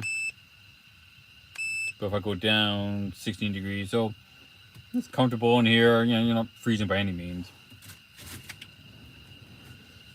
But I think I'm as set as can be for a lot of this stuff. I don't like the cargo carrier. I need the cargo net inside. I need to replace it. It's okay, does the job, but there are other ones I've seen that will work better and not as droopy. So I'll replace that. Sometime in the spring. Again, no rush. It's keeping stuff organized, so all the window coverings are up out of the way, which was the entire intent of it. That's the whole point of it right now. Even if I change the cargo net, I'm probably not going to do much more up there. It's not meant to hold a lot of weight. It's just meant to keep some of the flat stuff out of the way, and that's all I'll be doing with it. So I'm pretty happy with a lot of stuff. This setup works really, really well. I didn't bring anything else for show and tell. Yeah, so revolt meter. This again at Mastercraft. This is a Canadian Tire product. I've had this for a long time now. 2015. This was a slightly nicer ones. These are nothing complicated. I have to double check what the battery's at. So Q and Q. 13.65. So fully charged up. So lots of power there. The other one's fully charged up. So when I was initially looking at batteries, and I wanted to get one of the the Blue Eddies or the Anchors or the Jackeries. I wanted to get one of the big guys. Well, the money wasn't there. I mean, that's a big chunk of money. So I decided, okay, I saw someone who could do a DIY. Oh, well, how much is a 100 amp hour lithium battery? Still $300. I went, that's still a little much. Then I saw the DIY guys are doing what they're doing. Like if you put it into a box and the little extras you add on for different ports. I mean, it's still cheap. But then I started thinking, what do I really need? Right? How much power do I really need? Okay. Well, just my phone and my tablet. My laptop, that's probably the biggest power hog device that I have. I will probably get a bigger battery for it because it only runs an hour and a half if it's not plugged in, if even that. So, though I tend to use my iPad, and the iPad doesn't take up a lot of power. It's super efficient. It runs for hours on end without being plugged in. All right, let me drop down to 50 amp hours. What can I get then? Oh, look, there's a battery for $180. And it has a USB-C port on it. That's all I really need. And 50 amp hours, I mean, it's 640 watts. That's lots of power. Okay, I'll get one of those. And here we are. And the only thing I added was the 12-volt things on it. And that was just, I just stuck it to the side with some VHB tape and screwed the terminals on to the 12-volt terminals. That's it. There's no electronics working here. And now I've got more than enough power to do everything I need. And it cost me less than 200 bucks. Even better, because this one, the DC port wasn't working, they sent me a replacement. I now have two. I now have 100 amp hours. Which, what I was looking for to begin with. It's like, okay, you know, one part was not working, but it's not that big of a deal. So, lots of power now to be able to do everything I need. Lots of heat to be able to do everything I need. I got a vehicle that can, and a cot, warm blanket. I got a DC charger. Still don't know where I'm going to mount that yet. That's the next, big modification. I mean, the cargo carrier, so I can move everything up there out of the way. So that's all right. And I gotta do some mods on that. I gotta get a good, couple of good U-bolts to mount that down, so that I don't like the straps on it. So that'll be taken care of. Man, I just like, everything's so coming together. Yeah. It's all really quiet right now. Well, it's okay. Having a little bit of fun here.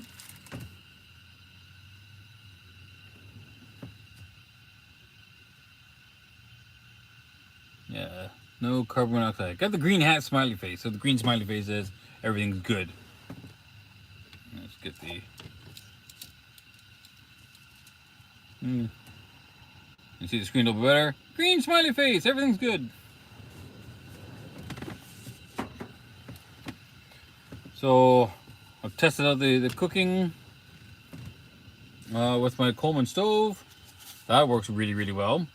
I'm happy over that. And again, that was 25 bucks off of, Marketplace or Kijiji, some local classified thing. So I can cook, I got heat, I got power. And now everything else is just refinement. Oh, now I got space, so now I got extra space up there. What do I mean? But there's a lot of good people out there. Bob Wells from Cheap RV Living, he's a good YouTube channel to watch. Chrome from Van City Van Life from BC. And shout out if you happen to see this at any point there, Chrome. Looking forward to see you when you come down to visit Andy. I want to see your setup, and if you're bringing the new vehicle or the ambulance. Either one would be kind of cool to see. And of course Cruz, because he's the star of the show, clearly. And if you don't know who I'm talking about, you can go check them out. Van City Van Life. He just bought a brand new 2024 Mercedes Sprinter long wheelbase, blue. So cool to see how that's going to turn out for him. He had 7 years in a Ford Econoline set up, and he's living in it. Am I going to live in my vehicle? That's the big question, right? I can see the appeal and the need and the desire and the practicality of doing so, because like, you're just not paying rent anymore. I have a vehicle, it's already paid for. So average rent for a 1-bedroom in my town, $1,200. If you have a vehicle and you're not paying that, how much are you saving per year? $14,000. 1 year of not paying rent in a typical 1-bedroom buys you a really nice vehicle to live in. Now, my rent is way, way cheaper than that. I got lucky. I've been in my place before, all the rents went stupid and whatnot. So it's harder for me to just say, yep, I'm out.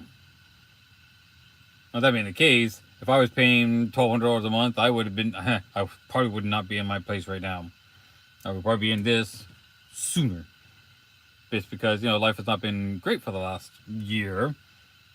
income and work, and you add in postal strikes, contract work that doesn't last. Take your pick. Now, that being said, I just recently had an interview with a company. That'd be just fine. I don't need a ton of money. My place is so cheap. I don't have any debt, no real debt to speak of.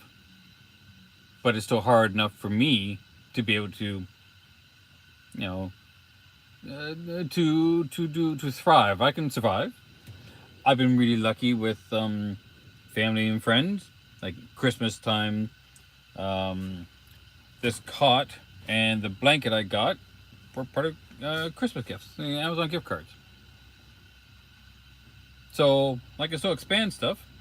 I got the battery, had some contract work, got some good money out of that. So I was like, all right, I'm going to buy a few things set up. So bought the 640 watt, 50 amp hour battery, and that's going to do me fine. Well, I now got 2 of them. So I'm well set up.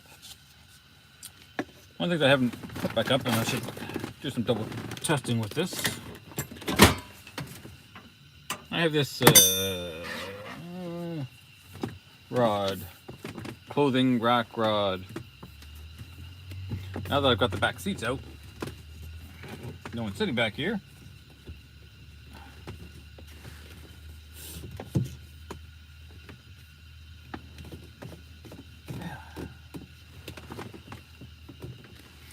Yeah, you can use it for hanging stuff on.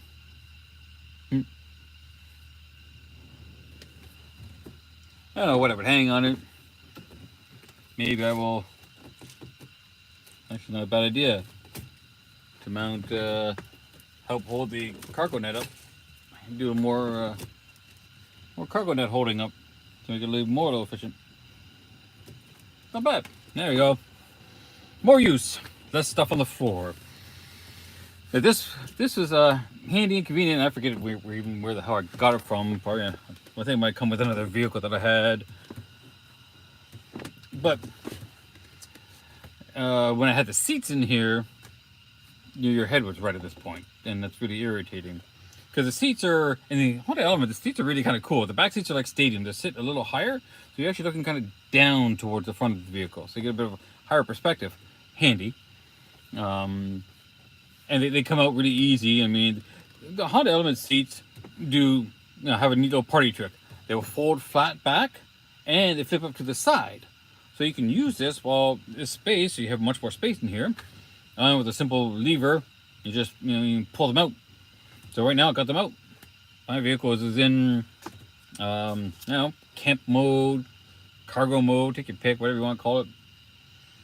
I think the funny commercials that Honda had, there's like 64 seating configurations. If they count every little difference in angles, the seats will lean back. You can see even the front seats will lie back too. So technically you have like kind of really long bed-like thing. It kind of works, but it's not flat.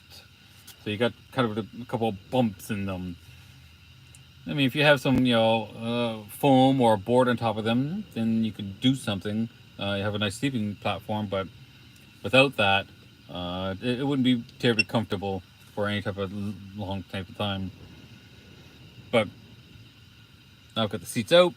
This is totally in camping mode with the cot that I've got now. Live streaming from a cot. A couple other little things I want to do. My radio, I've got an aftermarket head unit, and it was working fine. But then I was getting I started getting a lot of speaker noise. I replaced the speakers, but there was a bad ground somewhere, and I wasn't able to spend a lot of time trying to diagnose it. But then I figured it out, about a week or so ago. Now it's in the wiring, so now I gotta take the head unit out, which is really easy, and get into the wiring. But it's now wintertime, so all the work I do is outside. So it's cold. Well, I've got the heat in here now, so this would make it reasonable to be able to do stuff in here if I need to. So the other thing is I got a hammock. Got this hammock as a gift from a former family member, like an in-law, from South America. And him and his now wife have gone down there and they brought back a hammock. Now, that's a long hammock. Now, it will work in here. And I can hook it up to the back. I've got that. But the mounting it to the front, to the A pillar, I haven't found the right way, the right hook that I need to go on there. And it's not straightforward as you might think. So that's something I will be working on more. Because I would like to just sometimes just set up the hammock in here. I mean, I've set it outside. That's easy to do. I've done that lots of times. Well, not as many as I would like, but I have done. So I've got that. But I would like to set up inside of here, just to, if it's a rainy or cold night, or if I don't necessarily want to set up the cot, because this would be folded up when I'm not in use. I think it would be kind of cool to have a hammock inside my vehicle. It would just be the funniest thing ever. Inside a Honda Element, yeah, I got a hammock set up. We're all good. Yeah. And not too many more modifications. I mean, some things I'd like to do. I'd like to actually turn all this black, all the light gray, into black. People have done that. So as I start taking things apart and whatnot, I'll probably start painting them and coloring them just so they're it's a cooler color, like a more modern look. The gray is okay, but black and orange is definitely the look I decided to finally go with on this. I gotta start changing things on the outside too, because some of the body trim pieces are a grayish or a lightish grayish, or dark gray on the plastic fenders, which is one of the funny things about the Element. And no, Giuseppe Vizzuli. Hey, Giuseppe. Sorry, sometimes I don't always check the chats while I'm babbling away. But glad to stop by. Hope you're having fun and enjoying just someone babbling aimlessly. Well, not completely aimlessly. I'm talking about my camping setup in here. So, the heat I've got going on inside the vehicle, that's a catalytic style propane heater. You can kind of see the glowing red parts. That's where the propane is burning. So there's no open flame in here. I CO monitor, carbon monoxide monitor, and temperature sensor. And I'm sitting on a cot that I got for Christmas. So this will be comfortable enough. I got a nice warm blanket. I've got stuff and plans still yet to do.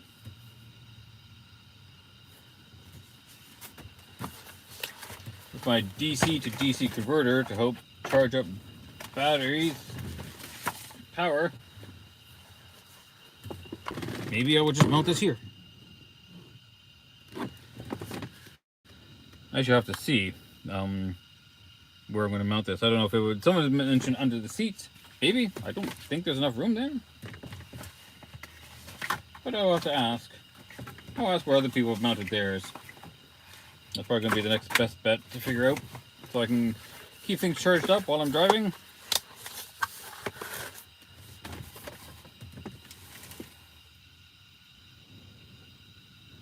There we go.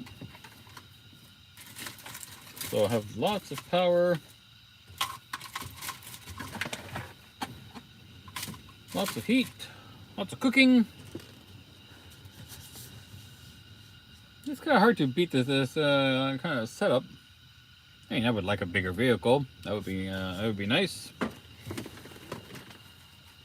But eventually, I'm just gonna get something out of my pocket, my comb, because I want to comb my hair. Yeah.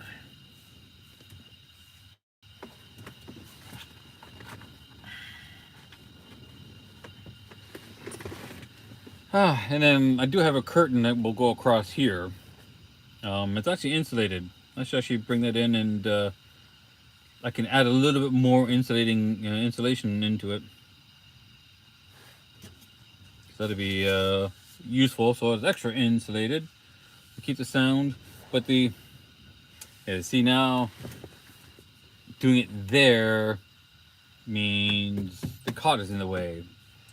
So I made the curtain before I got the cot.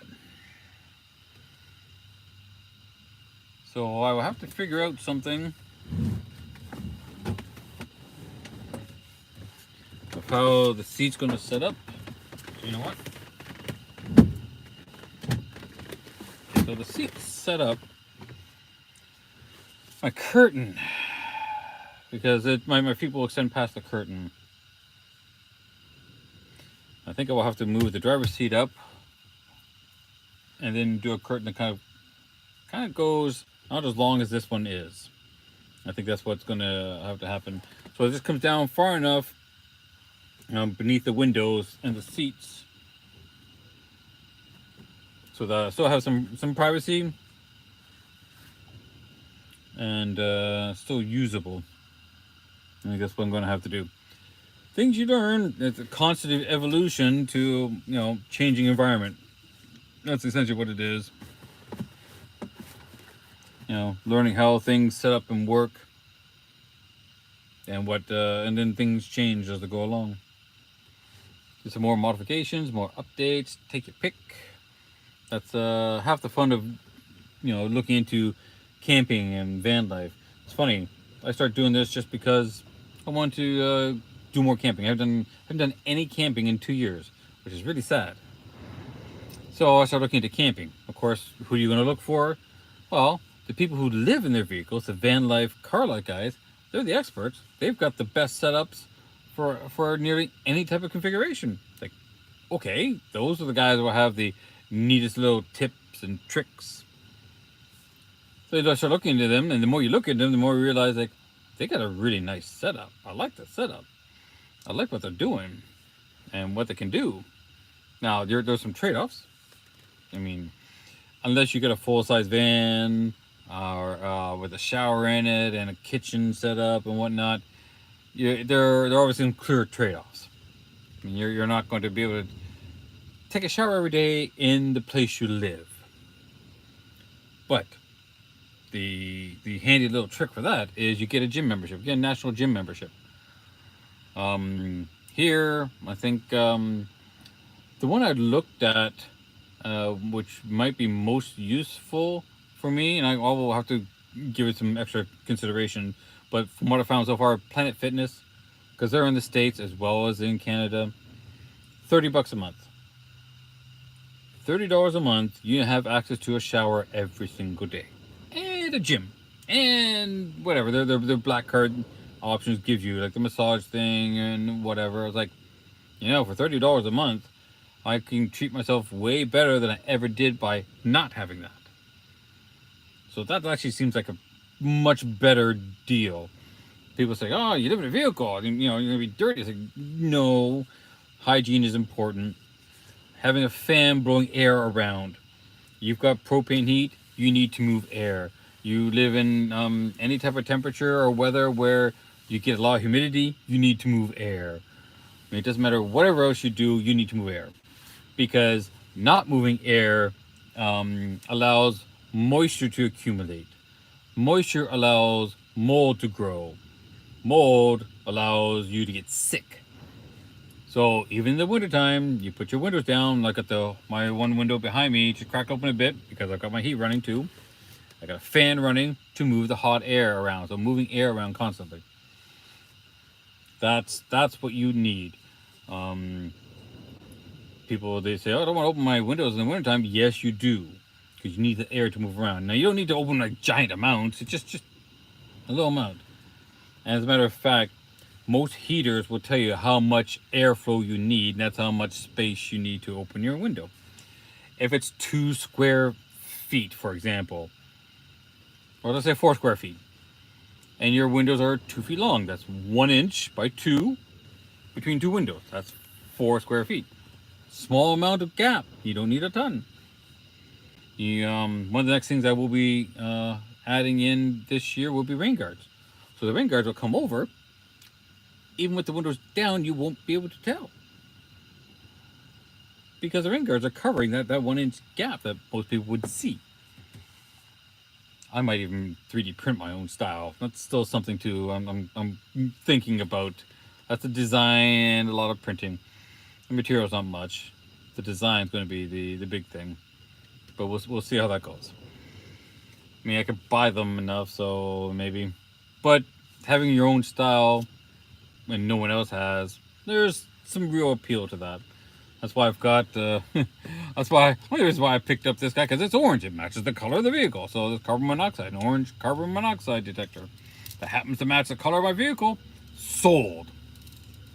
You know, I got it. We're on it. 25% relative humidity, 24.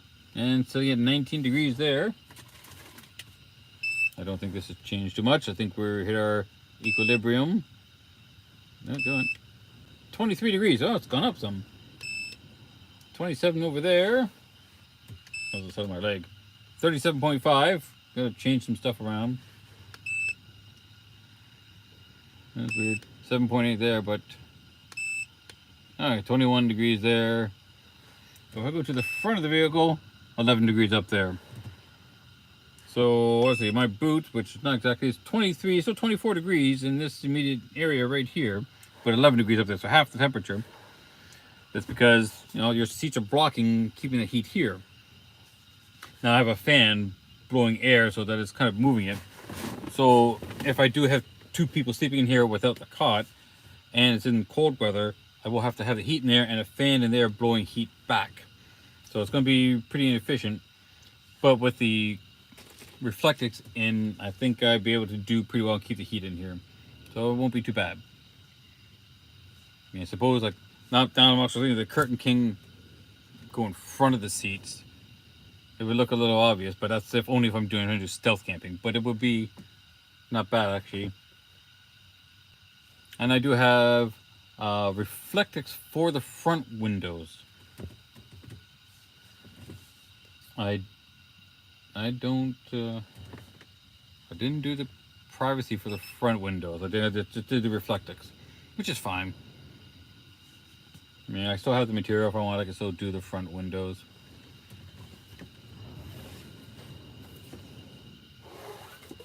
I had to add in, because these are really thin, and when they're kind of wedged into the plastic around the window here, I was having a hard time trying to get it out without destroying it. So I had to add in a little pull tab so I could pull it out real easy. Things you learn. Like, this stuff is great, and it's not that expensive. But you have to get it out. You have to be able to grab it. Now it's funny. I put this bar up here, and now the bar makes so much more sense because I've got my cargo netting here. Actually, I can actually mount it. Sorry, thinking out loud about my setup again, and sometimes not as much out loud as I would like. How much extra material do I have here? Can I run this to the bar? I think I might be able to. Oh, I can't. Look at that. Oh, look at me finding stuff out. Ha. Being all excited about things. As simple as this. That definitely pulls it up a lot more too. That's cool. Let me try to do a little fix here. Making more use of it is something that's always kind of cool to me. Be more efficient.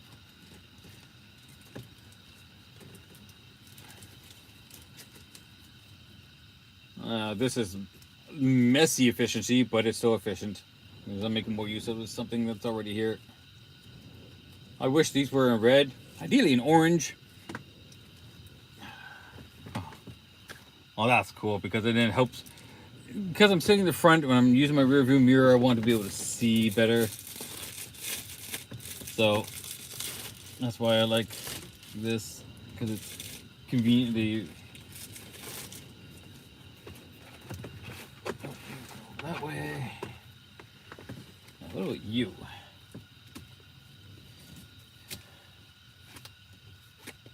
That's what you do when these things. You start looking at stuff.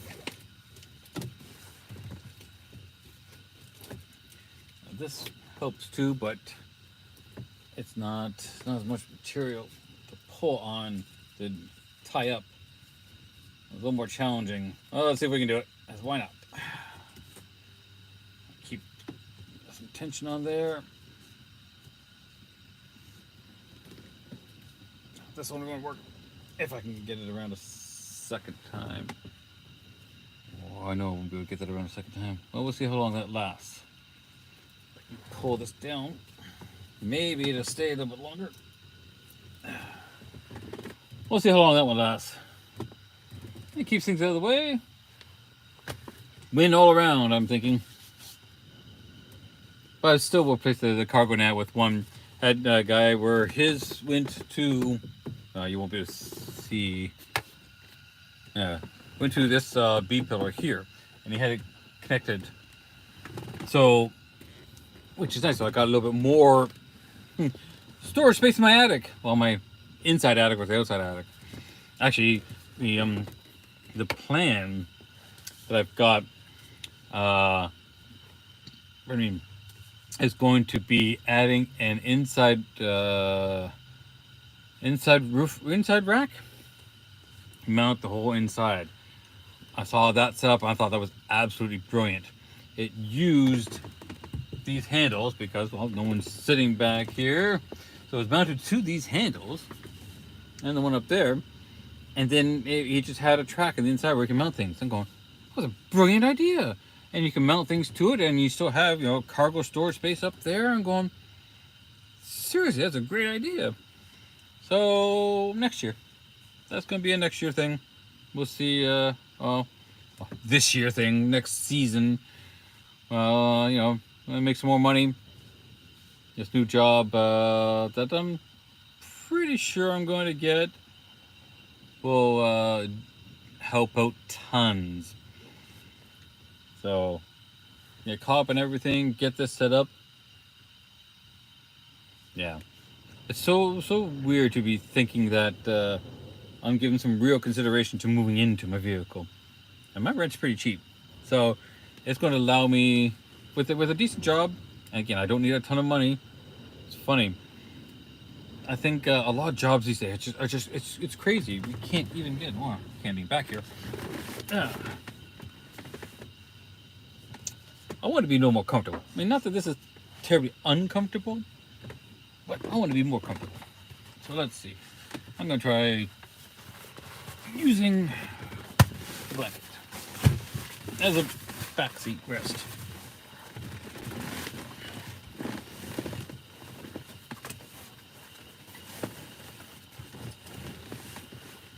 Yeah, not bad. So, yeah, that door has to be open. Or window. It's weird. I'm getting snow on the inside of the vehicle, but door's probably, I think the door's closed all that tight, so it's just kind of drifting in, which is fine. It's still getting airflow through here. But yeah, I don't need a ton of money. I really don't. For my lifestyle, I have no debts. I mean, the vehicle's paid for. I don't have a house, right? I do have an apartment. If I paid, let's say, for example, I paid my insurance for the vehicle yearly so that I don't have another monthly expense, I could live on $600 a month. Not necessarily thrive. Well, survive might be a better way to put it, but $600 a month. Now, my rent doubles that minimum, a little bit more. So, I mean, so my rent's not terribly expensive. If I was staying in my place, $2,000 a month, and I'd be doing fine. I'd be able to do all the things I need to do, a lot of stuff I'd like to do. Not jet setting around the world by any means, but be able to drive and travel and do stuff. At $2,000 a month, that's taking home $24,000 a year after taxes and whatnot. I mean, so what? $35,000 a year, which is not a lot of money. I mean, it's really bugger all. But I can't even get a job, or I've not been able to get a job as of yet, even for $50,000 a year. And that's not a lot of money. And I've got a lot of experience in the tech support world. They all want people with 2 years maximum experience. You can go look on the Canadian Job Bank website. That's absolutely pathetic. They're so geared towards newcomers. No, low power mode. Well, maybe I should just get a cable and start charging the phone. Ha! Shave the white beard? Are you kidding me? Ha! You are going to kid me. Man, I'm 55. I'm not interested in dyeing my beard. Alright. Okay, this one. Double check. Is this one a USB to USB-C? No, this is USB-A. Alright. Well, I'll start using the battery because that's what it's here for. Then you.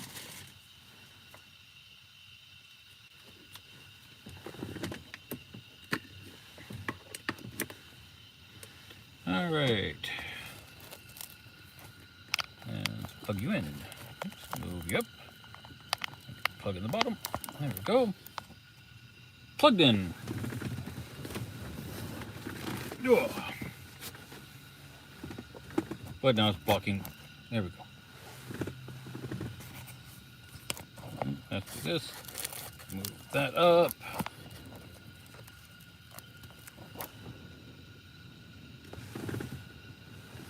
Alright, and then we angle this down a little bit more. Close enough. Good enough for government work. How about that? And I should know because I used to work for the government for a while. Alright, so yeah, they're certainly aiming for immigrants and the job postings in the government job site bank, which is really disappointing. And a lot of companies, I think they're still stuck in the world as like, oh, he's got 20 years experience, he's gonna want too much money. No, I don't, man. You pay me 50 grand a year and I'm living like a king because my monthly expenses is dirt cheap. People are looking at making more money, but you can make more money by simply having less debt. So you what? You don't have the latest and greatest vehicle. Who the hell cares? I mean, if all you're doing is just chasing, keeping up with the Joneses, you're always going to be in debt and you're always going to feel you need to have more money. This vehicle, I got a really good deal on it too. I paid $1,500 for it. Now I put another 17 immediately into it to get it ready for the road. Put on the road, get all the stuff done. And over the last, it's been over a year now. So October, so November, December, January. So 15 months. I've had to do the exhaust work, which technically needed to be done beforehand, but I got away without doing it. I'm not going to count regular oil changes. The door I do have to fix, but I mean that's stuff I can do. But I'm trying to think of what else I actually had to fix. Oh yes, my wheel bearing went. Wheel bearing, and the exhaust, things that really did need to be done. What was the wheel bearing? 700 between the parts and the labor, and the exhaust. Oh, the exhaust I got really lucky on that. I didn't even put another $1,000 into this, and into absolutely required maintenance. Like without it, then the vehicle doesn't run type of maintenance. The wheel bearing had to be done. That was a no option. The exhaust was noisy, but not horrible. It's just not great. But I was lucky found a 3-year-old exhaust system and put on here, so it's practically new. So yeah, I mean, I've got in parts, labor, $4,000 tied up into this. It's cheap, and it gets decent gas mileage too. I mean, I've pushed 25 to 26 miles per gallon, which is like the best I've got is like 9.1 liters per 100 kilometers. And for a now 22-year-old vehicle, that's pretty good. That's shaped like a brick. Do your maintenance. Any vehicle, you have to do the maintenance. And I don't talk about oil changes. I mean, you have to do more than just oil changes. Look at the book. Prime examples of people who think they're only going to fix something when it breaks. No, you need to have a good mechanic that looks after stuff that can say, hey, you need to change this fluid every 50,000 kilometers or 50,000 miles or whatever it is. Like your brake fluids, your coolant systems, um, your transmissions and differential fluids. All those fluids wear out. They don't last forever. So you need to replace them.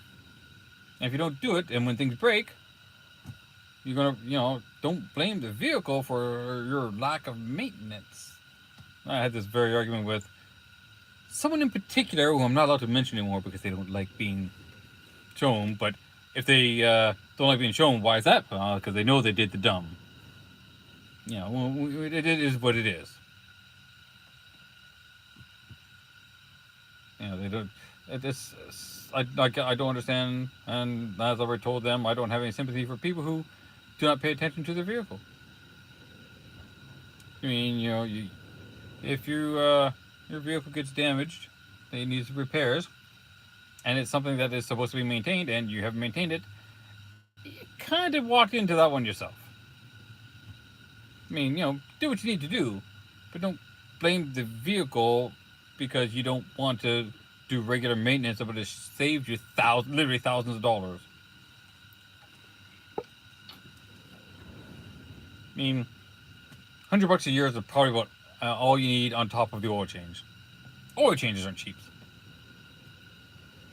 All the stuff, easy done yourself. Some stuff you need some tools. You need to dispose of liquids and fluids. Fine. I do need to do a good rad flush and put proper fluid in here. I mean, car runs fine. Honda has their own particular stuff. This engine was replaced, which, term that I've run into, SOPOs. The one thing I've created, a term I created, SOPOs. Sins of previous owners. One of my vehicles, I had a 2007 Volvo XC90. Nice vehicle, comfortable. I did some camping in that. I still have some camping gear from that. And finally, I went to do the spark plugs because I know they haven't been done. I don't know if I had a problem or whatnot. So okay, we'll do the spark plugs. It's a straight 6. So order the spark plugs. Took out the spark plugs that are in it. Out of the 6 spark plugs, there were 4 different brands, 4 different kinds, some different makes too, like wrong plugs. I'm going, how the hell was this thing even running properly? No, it wasn't. Put the right plugs in it, and the car ran fine until someone hit it, and the insurance company goes, "Hey, we're writing it off." I'm going, if the tire wasn't popped, I'd be able to drive it home. Why are you writing this off? But insurance companies don't want you. They want to keep pushing onto newer vehicles, which is really sad. I'll stick with older vehicles. I mean, it would have to be a ridiculous thing and need for me to buy a brand new vehicle. Like, I just have to have a stupid amount of money to throw at something.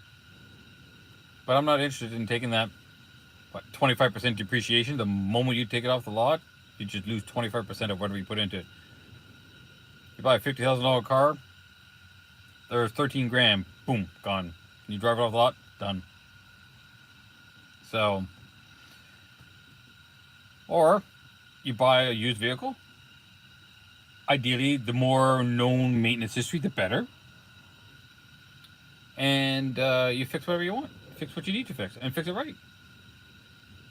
Like, 4 different types of spark plugs in a 6-cylinder engine. Like, even this one. There's this one, the lady I bought it off from, she basically only used it as a camper. So I had some camping used equipment which would not work for me. Because it's, too small and it's just not ideal. So I sold it. I sold this the equipment. There's just some drawers and some shelving unit or whatnot.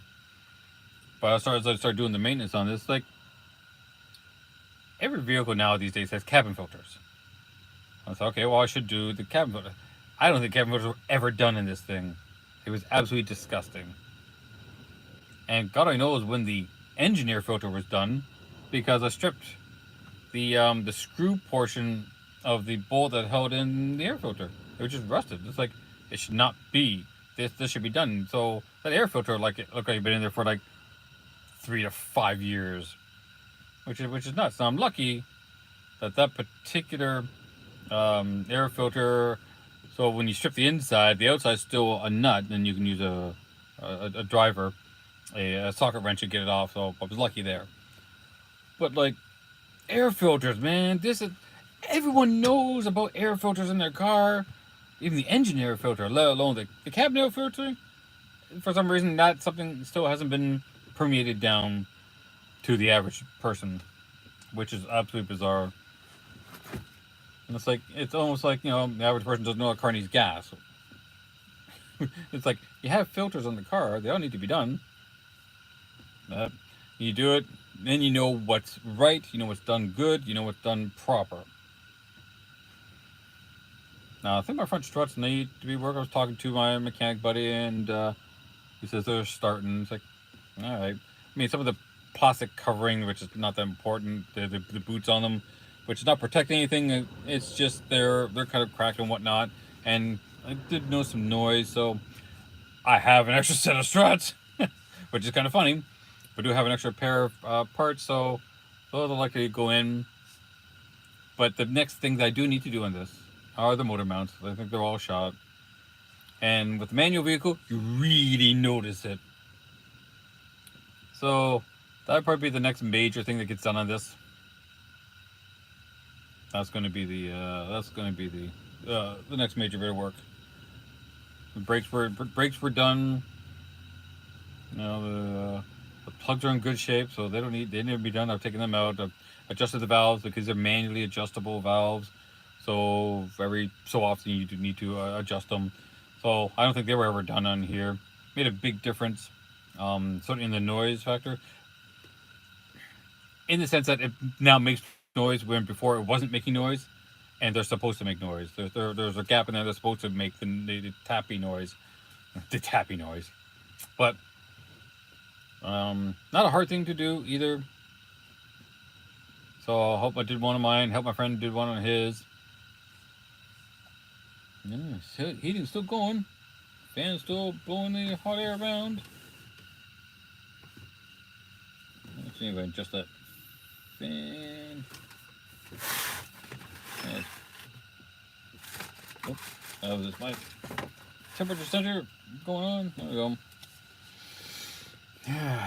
This is a good vehicle. It's fun. I enjoy it. It's a good size.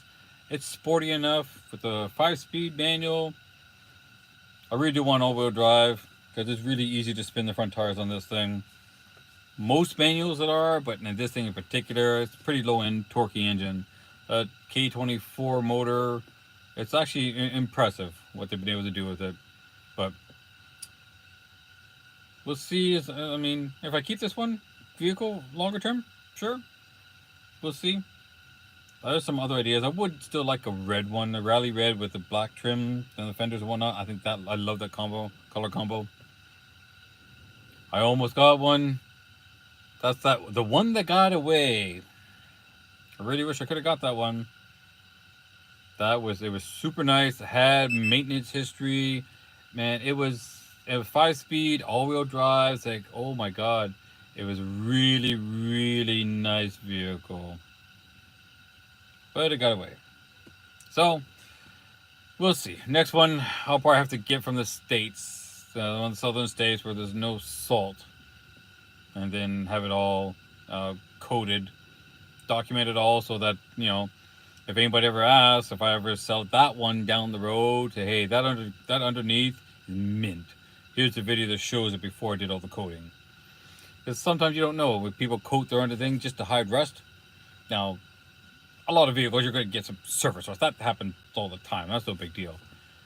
But it's the ones that have weird little areas that seem to be touched up more or seem more fresh. You need to be questioning those.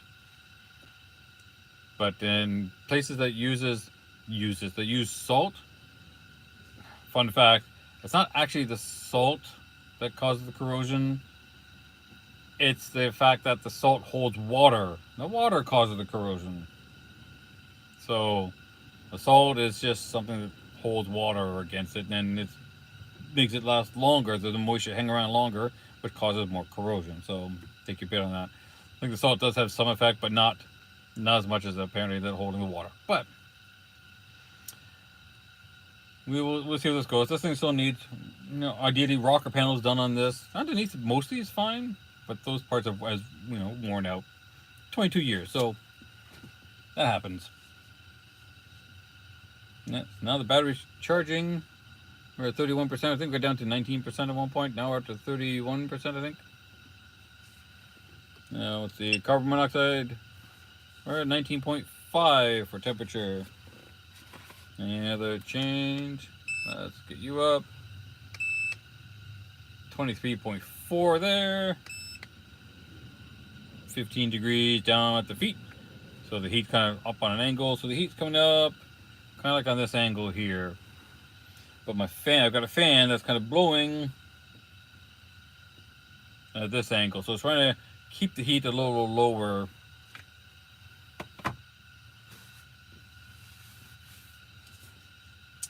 Yep, I like definitely liking this setup. The cargo carrier couldn't beat that. 25 bucks. I gotta go and buy some U-bolts for it. I have to measure the width of the roof racks up there. Drill some holes in the plastic, mount the U-bolts, and then I can stop using these straps. Because these straps are really, you know, not great for this particular vehicle. So hold it there, but I won't go on the highway with this.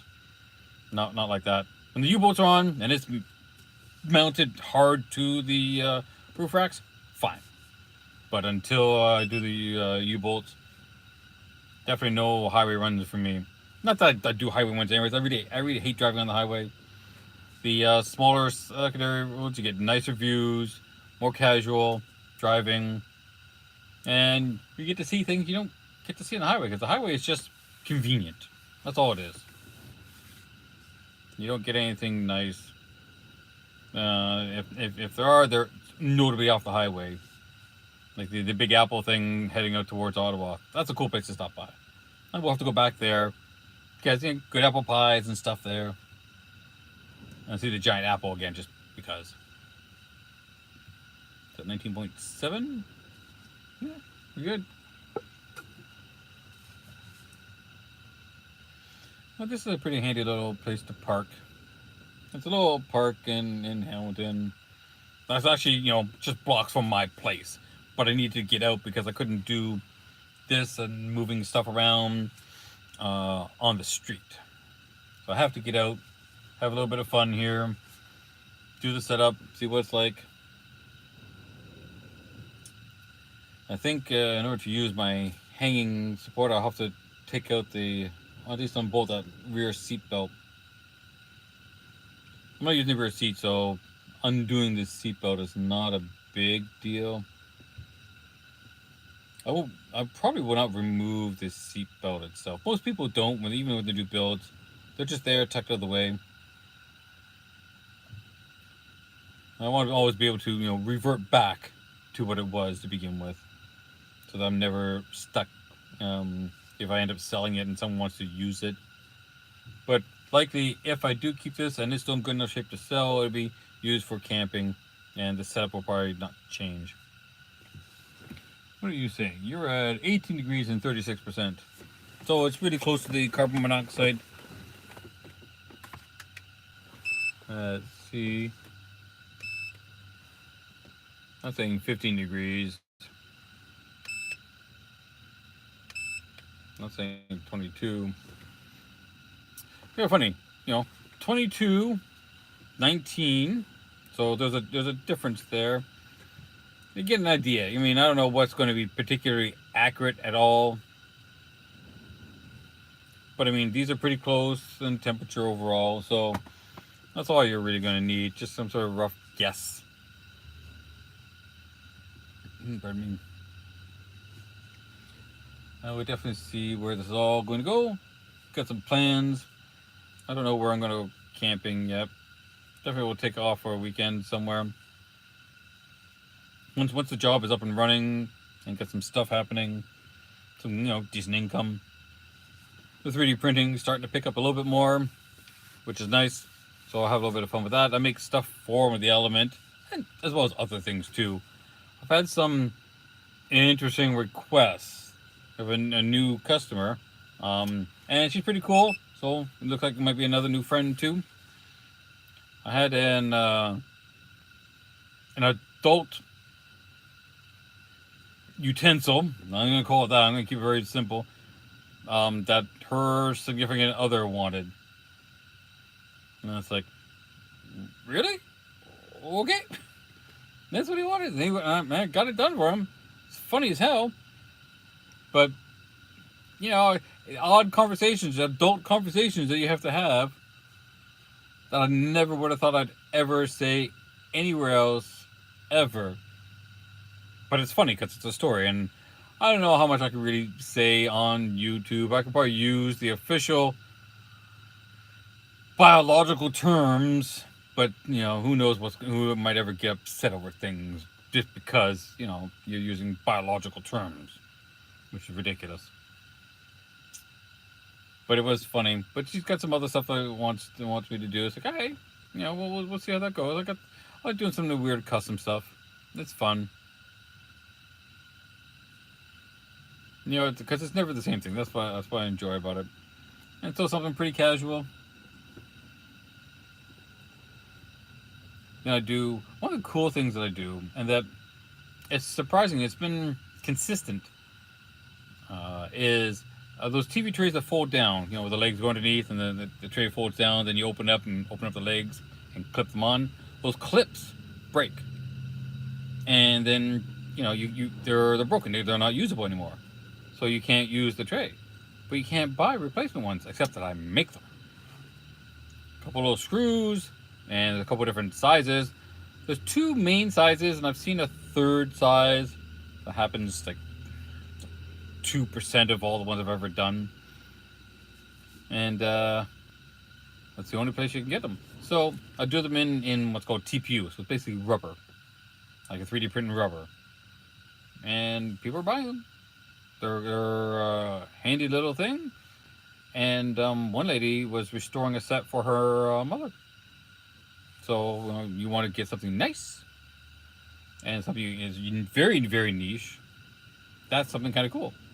So I make them, print them, and I have some fun with them. People are happy that they get them.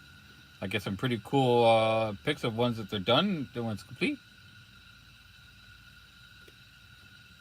That's what I like. I like doing something that's different, helping people out. At some point, I might look into one of those fuel level gauges for propane, just because. I mean, I'm not too worried about it, running out, because it's not expensive to fill up. I don't know, $5-6 I think to fill up the small little 10-pound tank.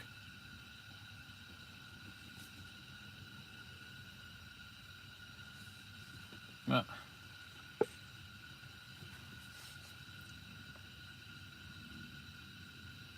So this would be like what it'd be like on a regular day when you're not doing too much else. That's what it seems like. I could be reading.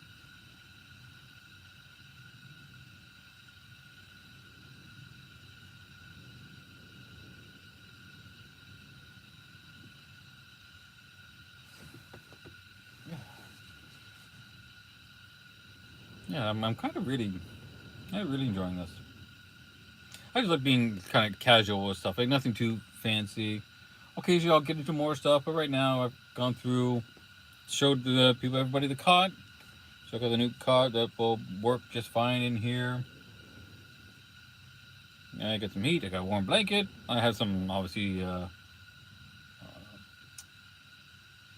sleeping blankets and air mattress.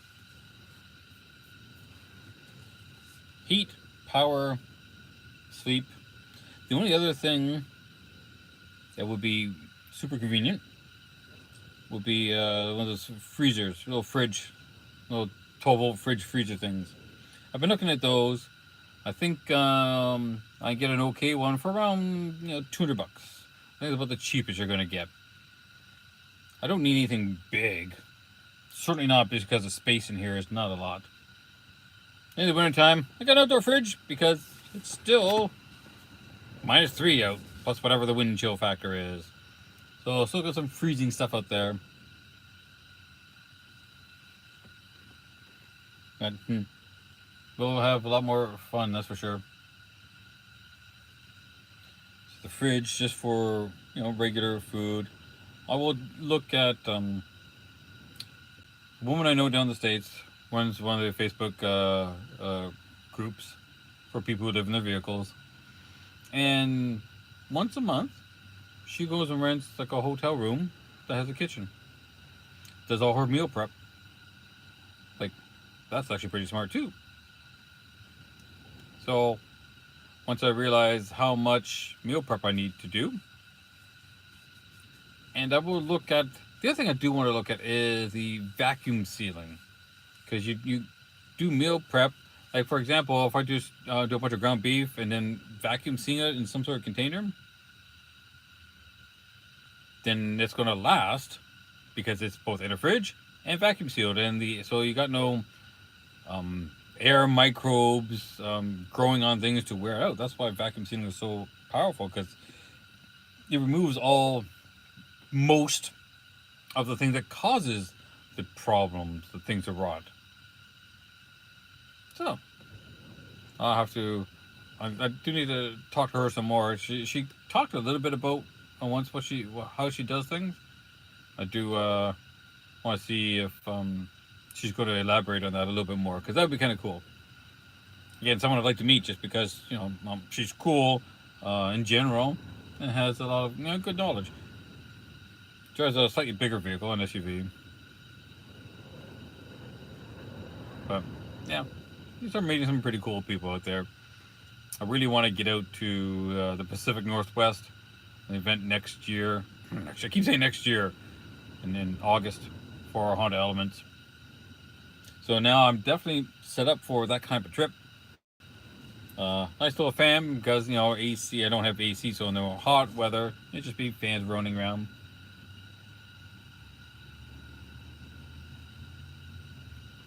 And good long trip, comfy place to sleep, food, power. With the DC to DC charger that's going to be set up next spring, then that will help keep things topped up, because I'll be driving for, I don't know, 6 to 10 hours a day. I don't know how long. I know it's roughly a 4-day trip. Try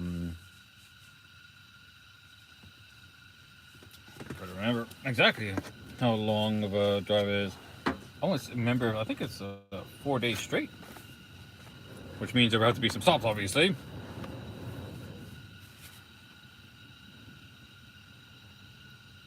Are you connecting? We need you. There we go, it's connecting. So let's see.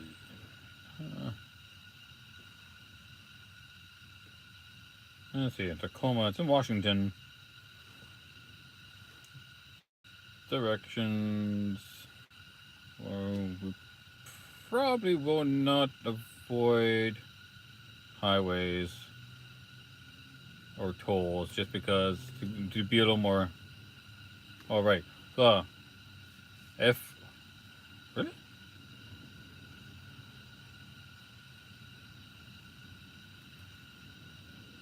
I'm waiting for it to load up. Yeah, it's still. It's 4,000 K one way, 4,000 kilometers, 4,100 almost. I'm gonna need an oil change when I get there, and one when I get back. So it's just kind of funny.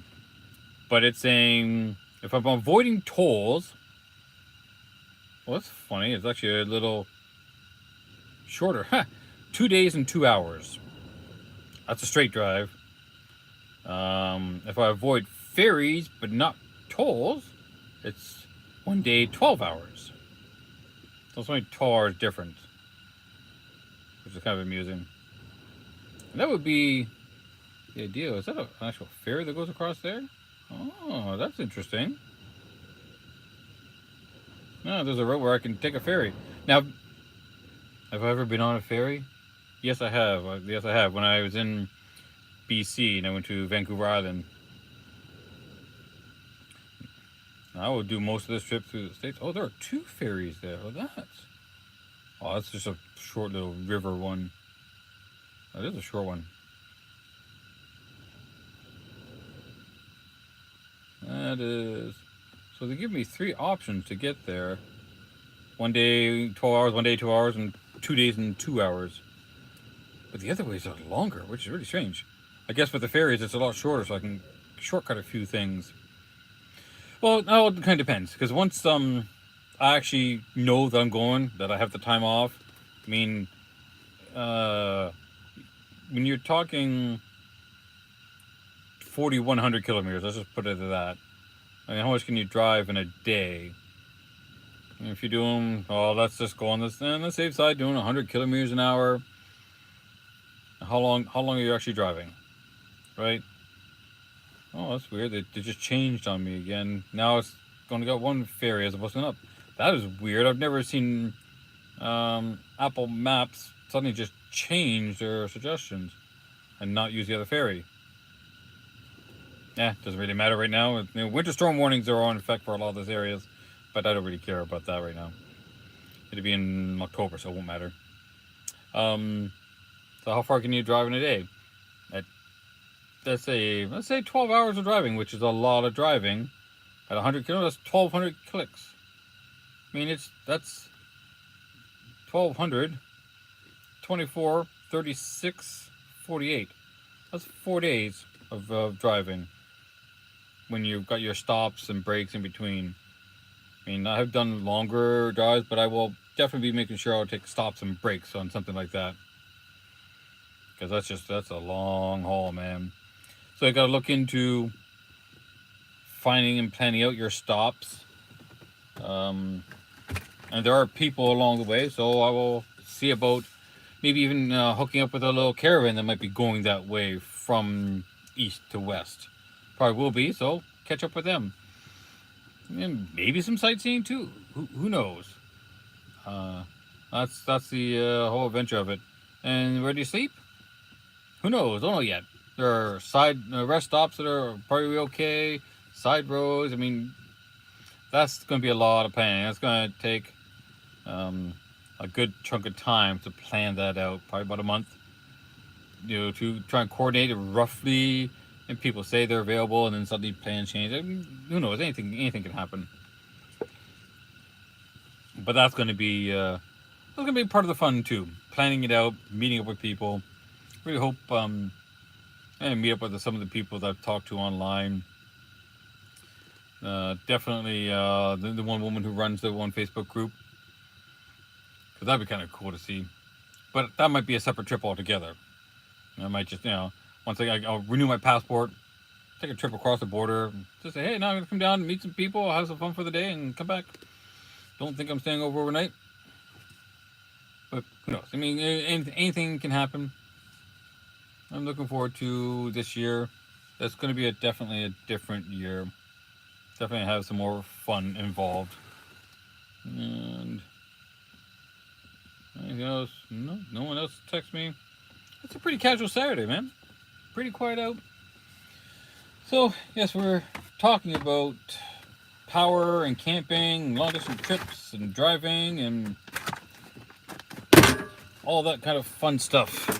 The setup of the vehicle, so I got my new cargo box. So I've got an attic now. I've got my internal attic and then the external attic, if you will. Yeah. Maybe next time I do another live stream, it will probably be when I'm camping. That'll be in a bunch of weeks. I might do some other videos. I don't know. I mean, most of this stuff isn't as planned as I would like it to be. But sometimes you just want to be able to do something and have a little bit of fun. Right? See where this goes and see what people are interested in. See what's useful for people. But let's see, my carbon monoxide detector is at 19.8. So slowly creeping up to that 20 degrees Celsius. So the humidity is 23 here. And what's this one saying? 17 and 36. So they're starting to get close to each other. So we're sitting around the 19 degrees inside of here. It's comfortable. Might get a little bit of a cool breeze because this window's partially open and I think my doors will open over there just a little bit. But you get a bit of a cross breeze because I've got the propane heat going here and a fan blowing the heat around. So circulating. Yeah, this is doable. And a couple of layers on and more than livable. mean, it's nicer to be sitting around my place in jeans and a t-shirt. Let's see, what am I up to for charge-wise? 36%. So I got the battery charging the phone because it dropped down to 19%.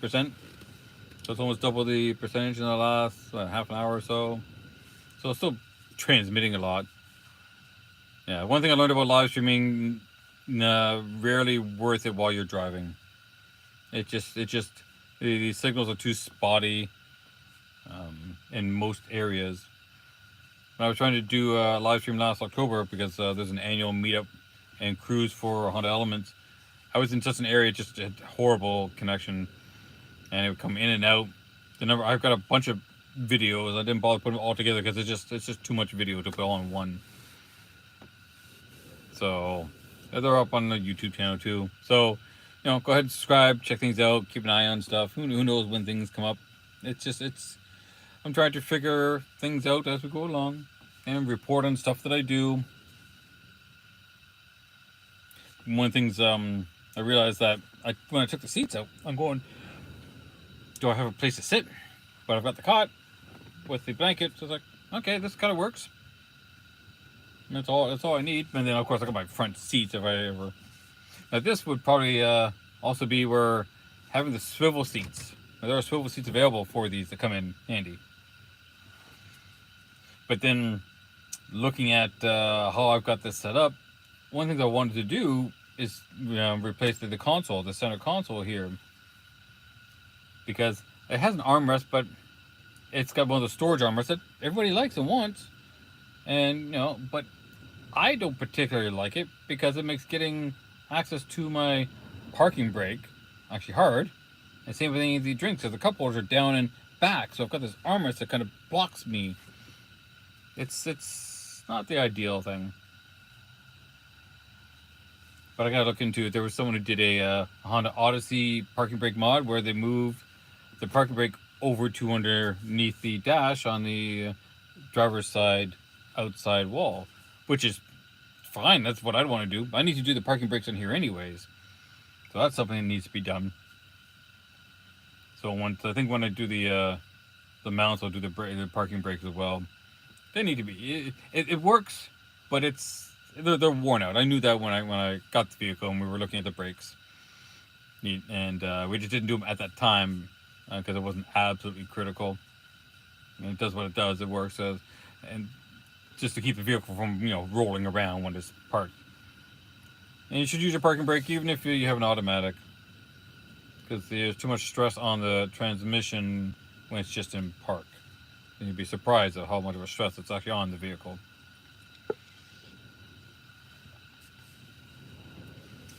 But this is nice. So hey, thank everybody for hanging out with me. Check things out. Go ahead and subscribe. You can keep an eye on other stuff when I start doing things. It's kind of random right now. For a couple of weeks there it was really quiet, but it was holidays, Christmas time, and whatever else. So the usual life gets in the way. And definitely do some more 3D printing streams, because that was kind of cool and fun. You could do some pretty neat stuff. I've seen some people who set up, I haven't seen it, but I know of people who set up cameras for their 3D printing. So I might be doing something like that too. Because somehow people seem to, I guess, like it. So, if people are enjoying it, why not? Looking into your internet connection. Because if you're living in your vehicle, for example, you're still gonna need to be connected to the world. I mean, it's not absolutely critical, but that depends on how much you're retreating from the world. I don't want to retreat from the online world and the connections I've made from there, but I will. My internet, my cell phone provider, I have unlimited Canadian calling, and American calling costs, unlimited texting. I got like 100 gigabytes of data, usually more than enough. I look at how much I consume at home, which is clearly a different use case, but it's close to 300 gigs a month. That's a ton. Oh, hello. Rolex, is that Frank XR. Hi, how's it going? This is Canadian and Canadian weather, cold. But as I was saying, with my cell phone product, I got 100 gigs of data, which is a decent amount. But I'm just not going to be doing anywhere near as much as I would at home. Obviously, make more use of public Wi-Fi places, like coffee shops and stuff. Which is what everybody else does too. So it's not nothing uncommon. 100 gigs is more than enough when I'm not connected to stuff. But I get Starlink. I don't know if I need it. If I'm doing some real long distance traveling, like throughout the states and whatnot, yeah, that would be worth it. Just so I have that connection, whenever I need. But unless I'm doing that on a much more regular basis, it's not really not worth it. Like $170 a month. There's no point having my data on my phone, my cell phone provider, and Starlink. That would be kind of crazy. So I don't need one nor the other. And I'm lucky enough. I got a decent plan. It's like $65 a month. So my costs are pretty cheap. The phone itself is almost paid for. I was paying for on a plan, so I think it's this bill where it's the last payment on the phone itself. So that means 2 years. And then, phone's paid. Am I going to upgrade the phone? Probably not. Man, I have no need to upgrade it. Unless I have some real problems or really start running out of storage space for the stuff that I'm doing. But I won't bother upgrading the phone anytime too soon. If I start running to the regular apps I use and they haven't updated for my whatever limited version of iOS that I don't know when they're going to stop supporting. This is an iPhone 12 Pro, so does fine, decent camera. It's only 128 gigs of storage. But I don't keep a lot of stuff on. I don't store all kinds of pictures on here. I offloaded a whole bunch of pictures onto I have an FTP server, so I host all my stuff over there. But it's all stored there. But so I'm not losing anything, not missing anything. I've been doing that for a while and just realized sometimes it'd be nice to see. I still have access to the pictures. I can get them whenever I need to. It's just not immediate access. So things are planned a little bit more when you don't want that. Well, that's the thing with conversations. You're talking to someone, oh, I got something I want to show you. Then you realize I got a FTP into my web hoster. Then find the zip file, expand that, then go through those pictures in there and show. A little cumbersome. Especially when people just want that immediate talk, you got to show someone right now. If it takes too long to find, then it's generally not worth it.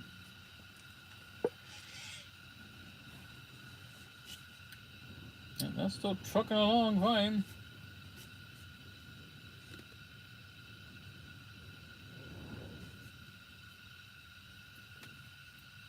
It's funny when I got the propane tank. It's a 10-pound propane tank. And I got some, not quite sketchy, but maybe not quite 100% above board gas station. And I'm saying, because I want to know what the 10-pound size actually look like. You can say 10 pounds. I know they're smaller, but I have no idea what that really meant. I need to see the physical thing. And it was, relatively cheap. It was like, with a full tank, it was like $65, which is fine. And then we were talking about, what I was using it for. So yeah, it was like heating and cooking and whatnot. So, then you won't need something that big. You want something smaller. It's like, dude, you just want me to get a smaller one so I have to come back and fill up more often. No, you're in a town that is an hour away from where I live. Offering these. No, I want a big one that's going to last a couple of days, and if I'm filling it up and not coming back here because I'm not from this area. I didn't say that to him, but I can tell that's what he was trying to do. I get it, but the whole reason me going to a bigger tank is I don't have to fill it very often. So, and I didn't want one of the big 20-pound ones. 10-pound one seems like it'd be a good size. Let's see how long that amount actually lasts. I do have a backup 1-pound tank, so if I do run out, I'm not going to be stuck. I actually have a backup heating system. It's a candle. It's a radiating style heat candle, so it won't be the most comfortable thing in the world, but you're not going to freeze to death. That's really how those systems work. Now they're okay, but then they'll keep you alive when it's an emergency. Like, all right. Not even going to think about electric heating. You need too much of a power system and charging system to replenish the power you use every day.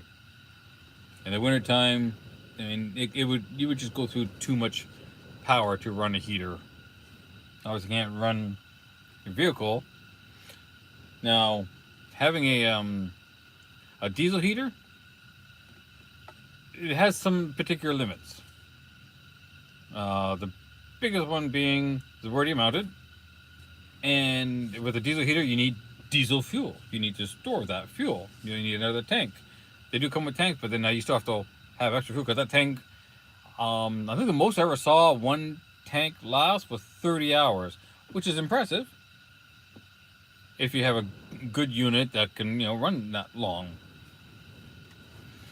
but yeah, I mean you have to have storage for that diesel somewhere. Now I've seen the Wabastos, which are like the original ones, then they're expensive, of course. But I've seen gas-powered ones. I would get a gas-powered one and plumb that into my own fuel tank. Yeah, a decent amount of fuel. They're not fuel hogs, but then no, I don't have to have an extra tank to store it. A little bit of costs up front. Once the setup is done, you're good. So I think that would be something I would be more inclined to do, just because it's a much more convenient way to store and fuel your heater like that. But that's down the road and like a different vehicle altogether. But this right now, this propane heater does nice. It heats up in here pretty reasonably. What's my carbon monoxide detector? 19.6. Yeah, I think we've hit that equilibrium. 17.4. We've hit about that at equilibrium without having the insulation on. And it's not bad.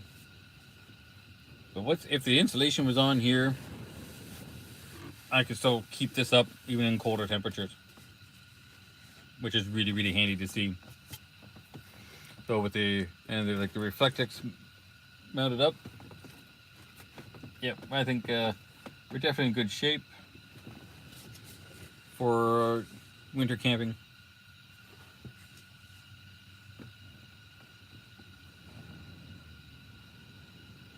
Yeah, and I don't think I can do. There's no way I can do 2 cots in here. Let me just see. Where's that? Yeah. Oh, there it is. Measuring tape. That's what I was looking for. Let's see. How much space do we have here again? Don't spill the coffee. That's a federal offense up here.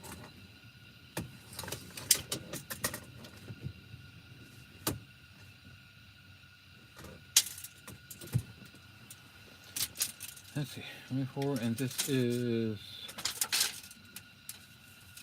oh, most will tell you how long it is. 44, 47, 48, maybe 48 inches wide. And these cots are 20, no, it says 28, it's actually 28. Haha, this is like 24. It's not 28 wide. What a bunch of buggers. That's fine. Oh, pardon me. The blank was 20. But, whatever. 24, 48. Might be able to fit 2 cots in here. It'd be really, really tight.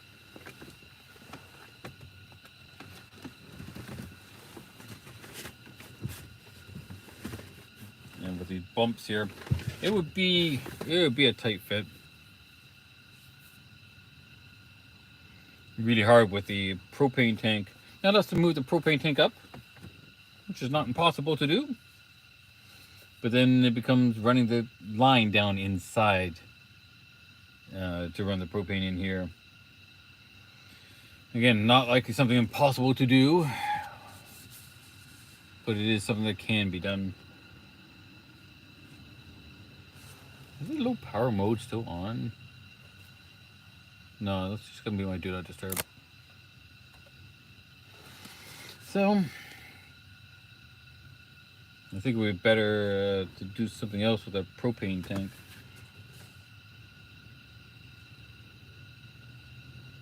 Right now it's just kind of strapped to the back and it's out of the way. And for one person, this is a fine setup. But two person, I mean, rear mounting racks for put the propane tank outside. And that would be, if this has to be a two-person thing, and we have to have, like, you know, two cots in here, and then that's what definitely have to go outside.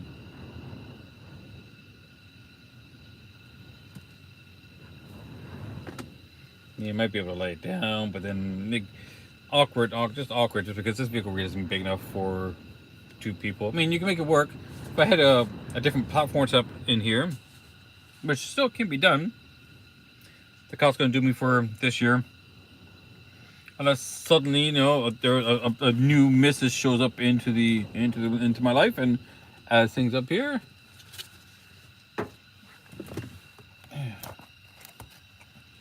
Oh, hi Abby. Thanks for 10 likes. I'm doing good. I'm having some fun. Just hanging out my vehicle, just testing out my new setup. I have a new cot that I bought, so I wanted to see what it was like to set up in here. I have a new cargo carrier up top, so I have an attic now. And this is my propane heater. Oops, where are you? There it is.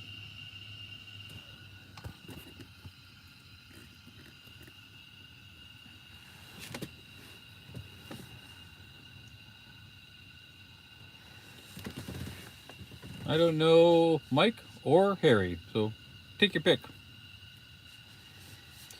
So yeah, this is just a setup. I got the cot for as part of a Christmas gift. I got a nice big Sherpa style blanket inside of here. I got obviously some sleeping bags. So I plan on doing some camping this year. So I'm just testing out the camping setup. And I need to re-angle this so that it's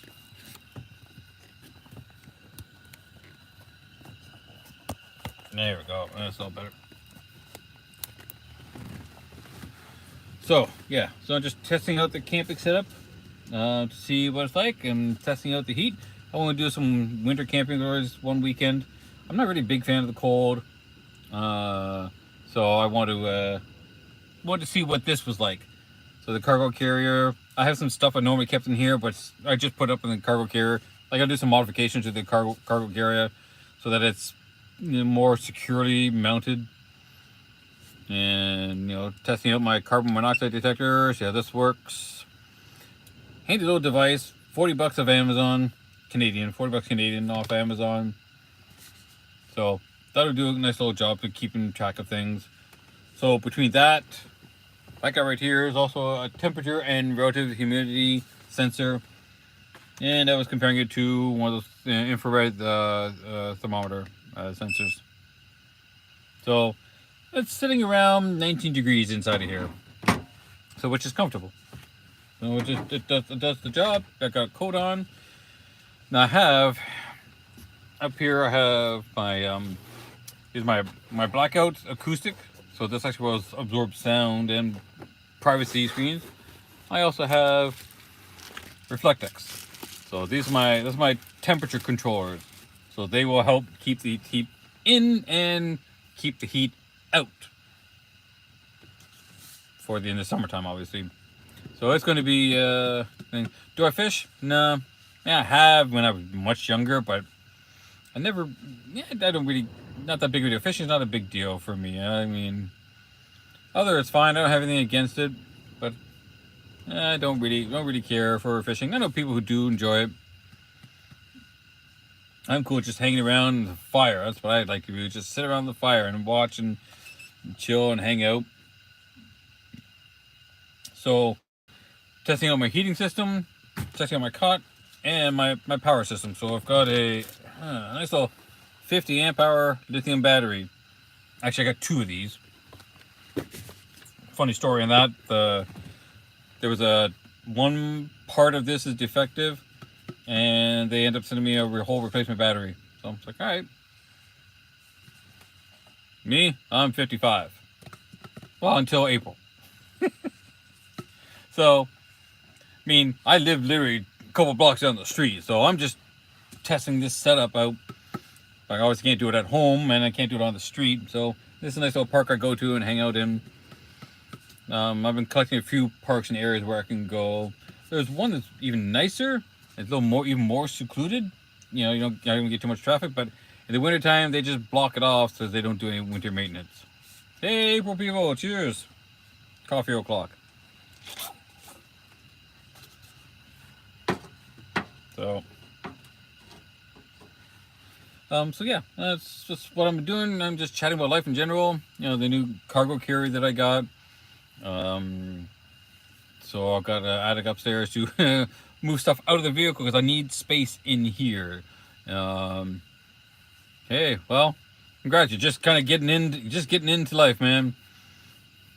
It's there's a lot of stuff, and once you learn, there's so much stuff. I mean, life would be totally different. You have access to so much more information than I ever did at that age. I mean, I was still playing around with a lot of technology then, relative to everybody else, but I didn't pay much attention to all the stuff you can do.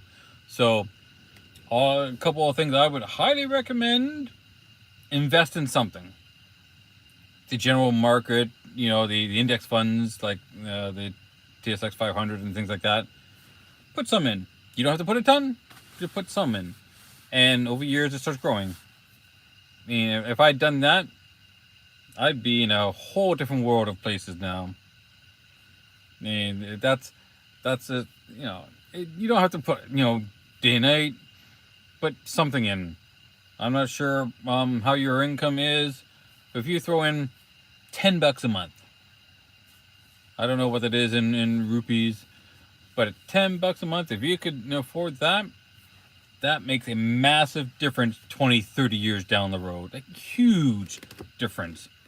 And you will be so much further ahead than anyone else you know. It's too late for me to invest. I mean, I have minor investments, but would be a big difference if I had, you know, been more attention to that, where less distracted. So for now, I have to do alternative stuff. I have given real consideration moving into my vehicle.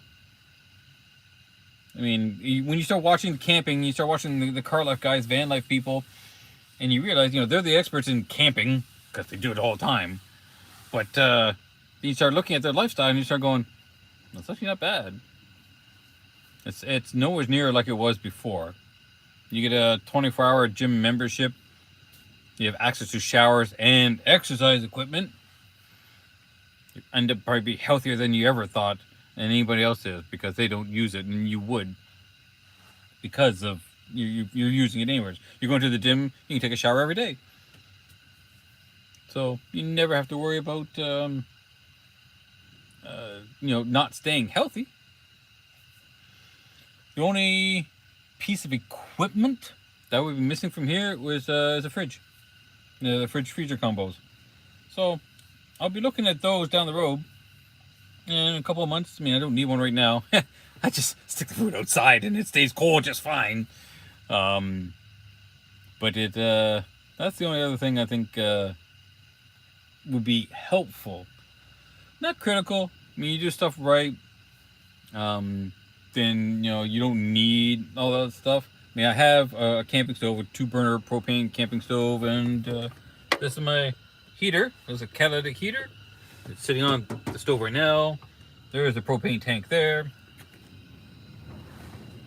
So I've got a pretty good setup for cooking, heating, power, and I think food is not terribly critical. I just have to, you know, find the right process that works for me. I think, and I think it's almost there. There's someone who does some stuff that I want to uh, get some good directions and guidelines. I've wrote up a lot of information, did a lot of research, and had to learn a ton of stuff. Learning about propane, learning about power, and I've learned a ton from a lot of good people out there. Oh, you're in South Africa. Yeah. Wait, I thought you said you're from India. I'm a little confused.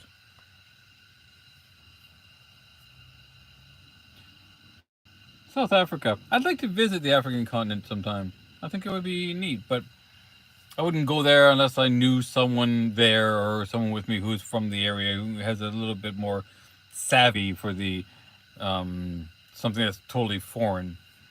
Although I did live in South Korea for 5 years. That was interesting. Good experience, but Korea's really, really well developed and not a very big country. So I've been all over there. So, yeah. Interesting term, Indian.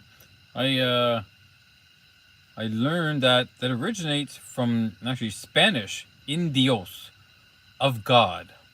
So there's something for you. So I think there is a very deep historical term to that name.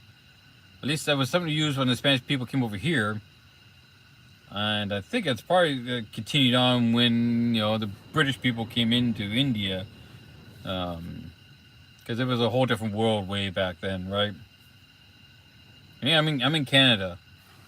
Yeah, a second. Let me just turn the camera around to. There you go. Welcome to wintertime.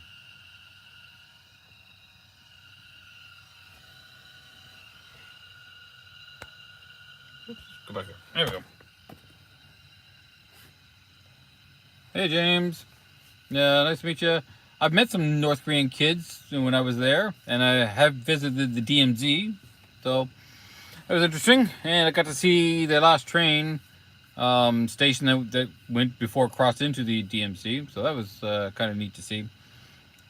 Korea was a lovely place. Really did enjoy my time there.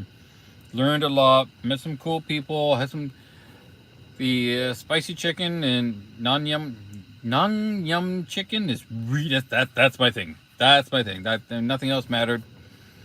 Yeah, because my favorite arm wrestler is from Canada. Huh? Funny. But yeah, Canada's a nice place. It's been politically rough for quite some time now. Our current prime minister just sucks. He's just being such a jerk about everything. Everything's kind of really rough right now, so I'm not really happy. I'm hoping there will be a nice little regime change and we can start moving forward again. I think as a country we've moved forward. We've gone backwards quite a bit, which is sad. But it is what it is. This is everything goes through cycles. No, can't say that I know him. Oh, John, nobody from North Korea. Yeah, you'd be surprised. There are a number of people from North Korea who do defect to South Korea. So they are from North Korea. Not likely on this live stream. But, yep, I've met some of the kids from North Korea. Got to chat with them. That was back in, I don't know, 2012, 2013. Interesting just from my perspective, that you kind of want to ask them about North Korea, but at the same time, being defectors, and if their families have been caught and or rounded up, they're not being treated very well. And you don't want to ask the kids about that because now they're thinking about the very poor and torturous conditions that their family's going through. So yeah, it's something you generally just like, I'm not going to ask. If they want to talk, that's fine. Let them feel whatever they're comfortable with. That's the best you could do. And the kids are kind of excited. We're showing some of the technology.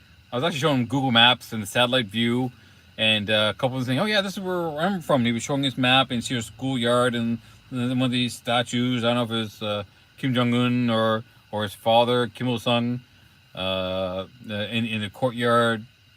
But it was interesting to experience and meet them, and just to kind of see. Right now it is 4 p.m. 3:58. So it's 4 p.m. in the afternoon. My guess is you are ahead, so you're probably somewhere around midnight. That'd be my guess. Okay, so what time is it there where you are? I'm just guessing the number of time zone because Korea was 12. There's 12 hours difference. Well, 12, 13, depending on daylight savings time.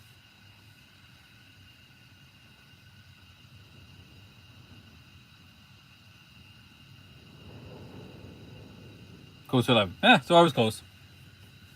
So when we do our time change, spring forward, so it would be 10 hours difference then, wouldn't it? But yeah, now just kind of chilling out and having some fun, talking about camping in vehicles and traveling, and setting up my particular vehicle for traveling and sleeping in. Also, I plan on doing a lot more camping this year. I haven't done it in 2 years, and I feel like I'm really missing out. So things are getting really well set up here now for me, which is nice. I'm pretty happy that things are moving along. Just gotta wait to get to winter. Winter is just not the fun time. I'll go do some camping, only because I have a nice heat source. On the plus side, once it warms up, this heat source will be unnecessary, and it can go in storage in my attic, the camper up above, the cargo carrier up above. So, and I still have to go into that cargo carrier. I should find out what times some stores close, because I do need to buy a few things just to see, just so I can finish setting that up, because this weather all kind of sucks. Let's see, out of there. Let's go back to where I am.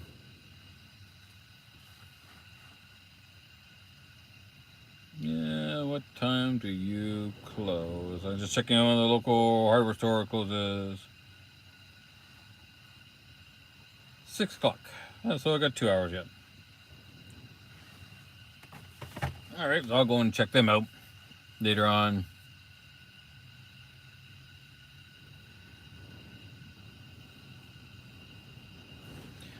Yeah,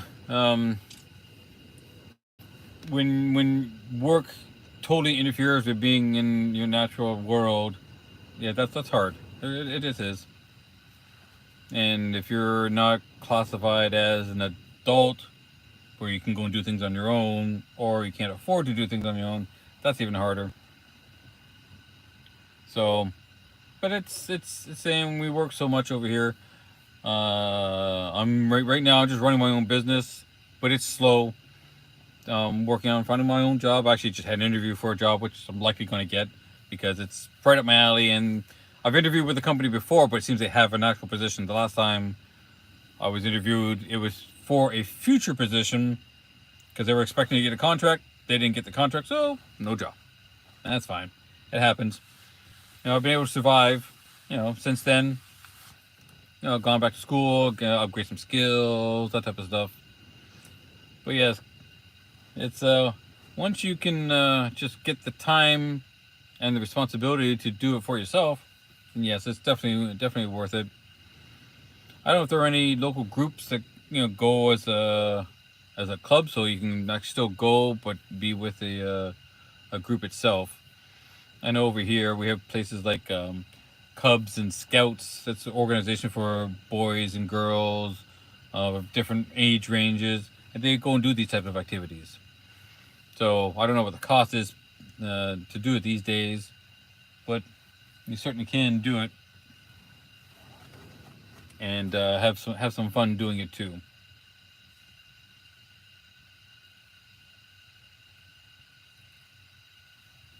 Yeah, so it's definitely a big thing. Parents do that for their kids. I don't have any kids. Obviously, because but that's okay.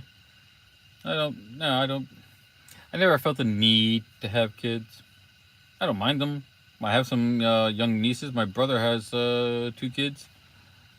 I don't mind people who do have kids. That's the choice. It's there, and I'm actually pretty good with kids. They kind of like me. My youngest niece really, really likes me. She's very, very extrovert, so she's always, loves her Uncle Don and whatnot. But yeah, I mean, you do what you can. The parents generally will do what they can, and you keep trying. I mean, I'm not sure where everything's going to go, but as long as you keep working at it, like I said, at 15, start doing some investing. Learn about it. That's right now with the current financial system. That's really the best you got. So hopefully, I mean, you don't need to go into great details of how much money you make, and certainly don't tell the world. But if you can't afford to do it, do it. Even if it's $5 a month, you don't need much, just a little bit. The biggest thing is just starting. You never start, so the longer you wait, the more you miss out on. Like the whole compound interest, because if it grows, it starts off slow. It's really, really slow. But 10, 12 years into the road, and suddenly it's like, where did all this money come from? Because you've been doing it for so long time. It does add up. So, if you're lucky, I have found over here, because I worked for the CRA, the Canada Revenue Agency. So it's all to do with the taxes, and on people that money make and how much you have to pay to the government every year, or how much the government owes you back. There are only 2 ways to make real money. Now, I'm not counting winning a lottery, because that's few and far between, and people who pay lotteries are usually bad at math, because the odds of you actually winning are ridiculously small.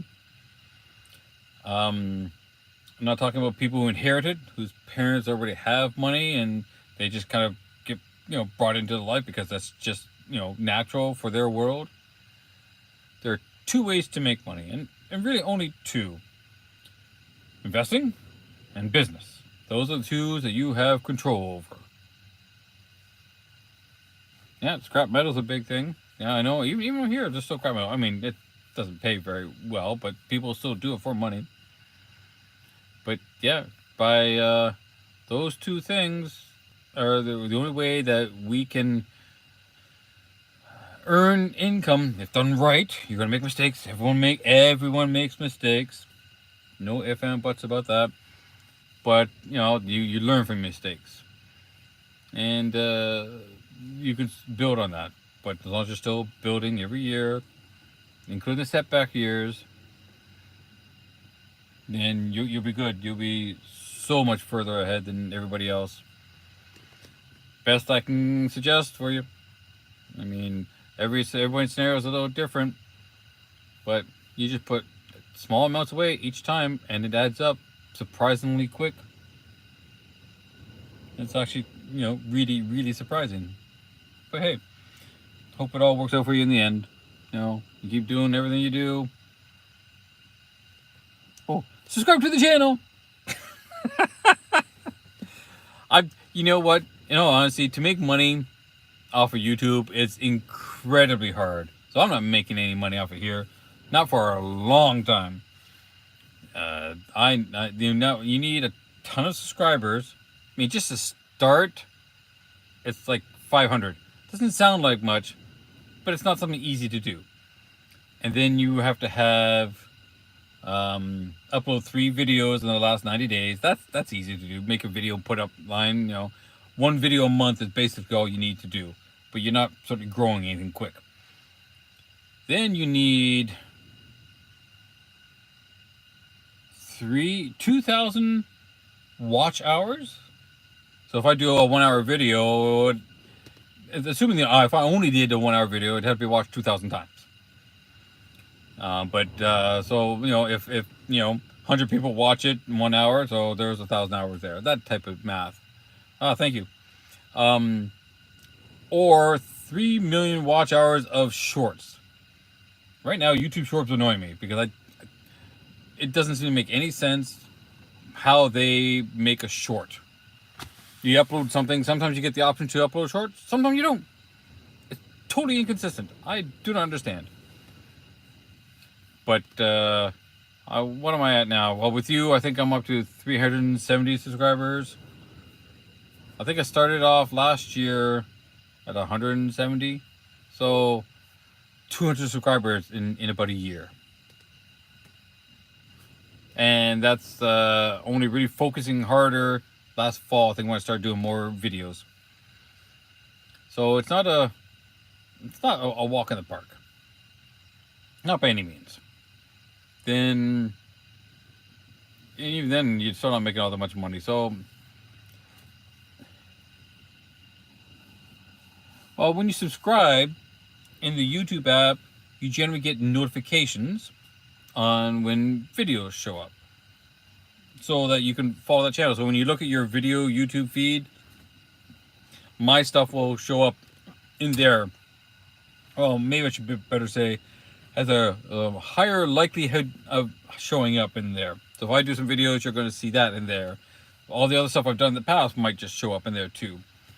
So that just means the YouTube algorithm, the way they calculate what you see, adds me in as a more likely chance of being seen video. So that's all that does. You get to see your notifications when I put up new videos. So your little notification come up and say, hey, I've got a new live stream or a new video posted up. You know, you can go back and watch some of the other stuff.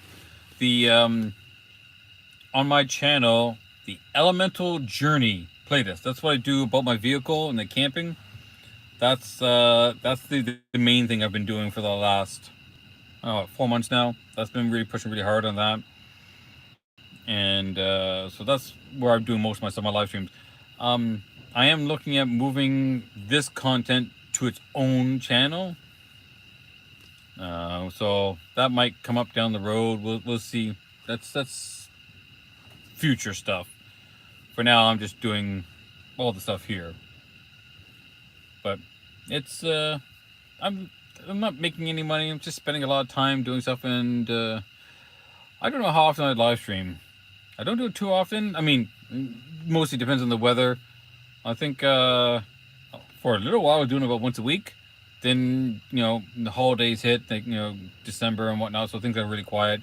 Busy life and all that kind of stuff. But live streaming is interesting because you either have to have a focus, I mean, or you know, a real dedicated audience. So it kind of depends.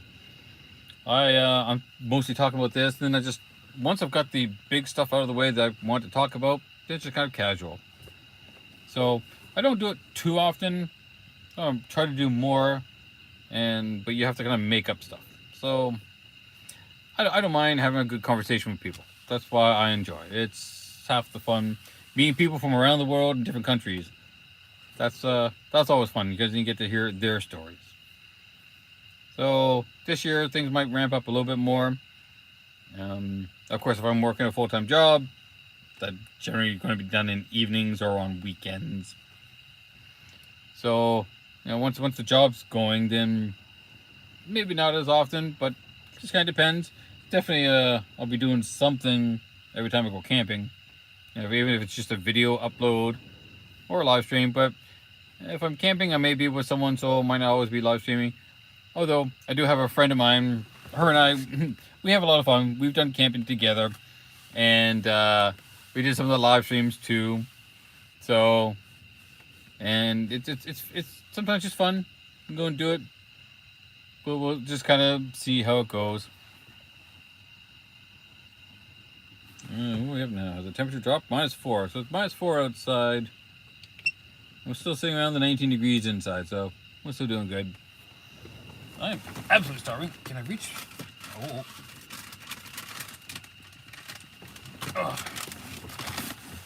Hope you don't mind. I got an extra donut here, so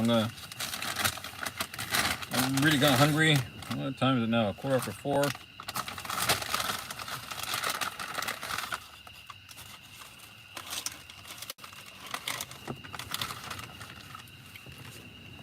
been doing this for what? Let's see, just about 3 hours and 20 minutes. So I'm at 204 hours. Oh, yeah, 19 degrees. And I'm in my vehicle and it's -3 outside. So this is not bad. It's comfortable enough. Well, my coat's not completely done up.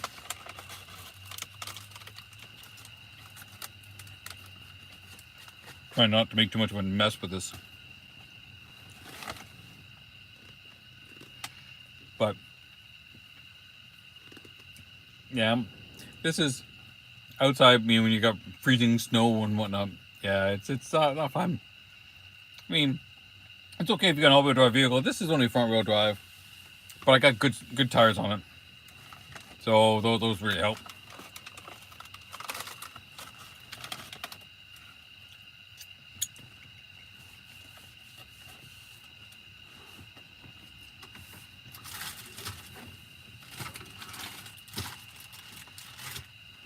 But this setup is pretty handy, pretty nice. We'll be able to do have a lot of fun with this. What does snow feel like? Ha! The obvious thing is it feels like snow, but not quite like sand. Sand is very heavy. It's almost like, kind of like a really light styrofoam. Well, it would be heavier than styrofoam. You get a bunch of pieces put together. And there are different types of snow. So you've got some wet, heavy snow or light, dry snow. So it will change based on the humidity and temperature content as well.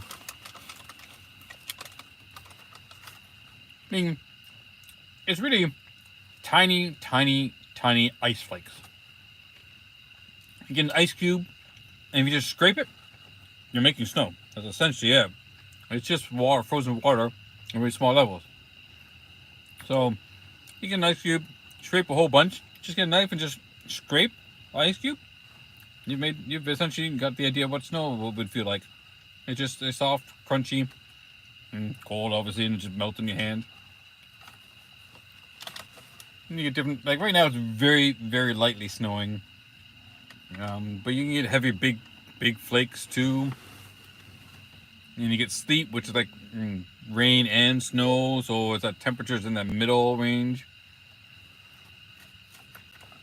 That gets kind of messy. And in our area here in Ontario, most of Ontario, well, at least the big cities, they put salt down on the road, and salt helps melt snow and melt ice, because ice is obviously very dangerous to drive on. Other parts of the country use sand, so you get more traction. Salt is, I think, a little too harsh for our environment, for how they use it. It's at least natural enough, so, but it's just, I think, too concentrated and causes more problems in a bigger scale than help and solves.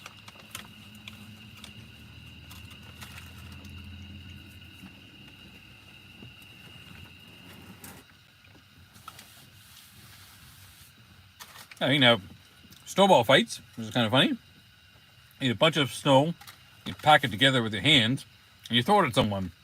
It's a snowball. And you have a snowball fight. It doesn't hurt anybody. That happens. People make snowmen that gets start off with a small ball and start rolling it. And as it rolls, it picks up more snow and gets bigger and bigger. So you do a big piece on the bottom, another smaller one, and another smaller one. So you got 3 roundish balls of snow, big balls of snow, and you put some eyes and some sticks and make it look like a little snowman.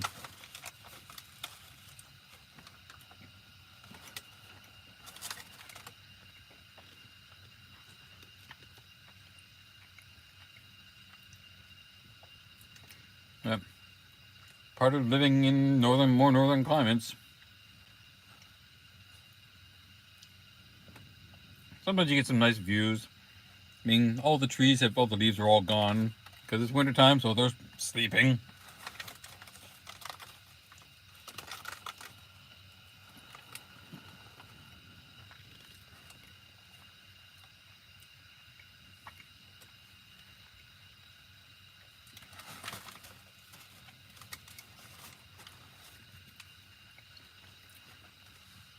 And amazingly, it seems that people just kind of forget how to drive. Driving in snow is different. It's kind of like driving in sand, but the snow gets to be more compact and more slippery. Sand, you just kind of tend to sink because it's not very compact. So you have to drive differently. You can't just keep flooring it and slamming on the brakes because your vehicle will just spin or slide over the place. And it's amazing how every year people just tend to forget that.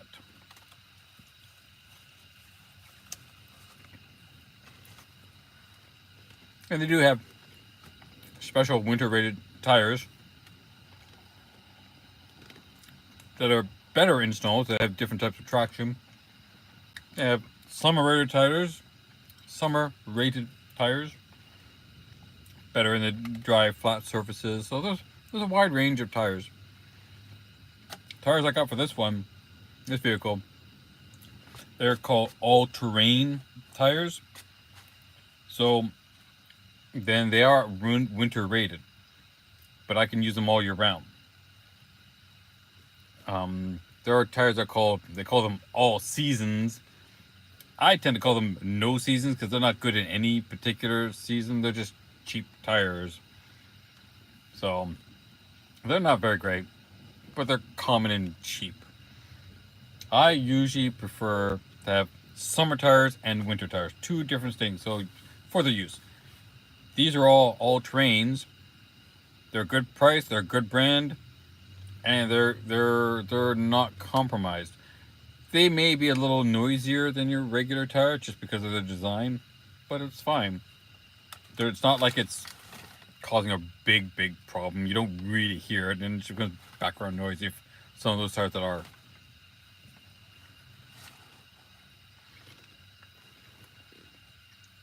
Oh.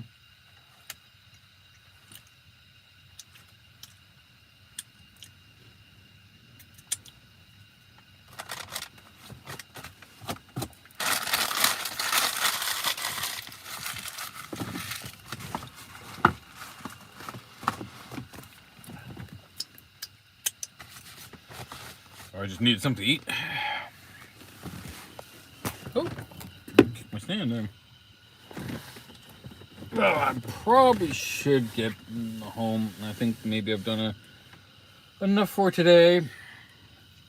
Yeah, I do have to get over to that store and see about the hardware I need for my cargo rack. No. Well, let's see. I'll show you what it's like to pack everything up. The heater is going to have to take some time to cool down, so it's not going anywhere until that cools down. For obvious reasons.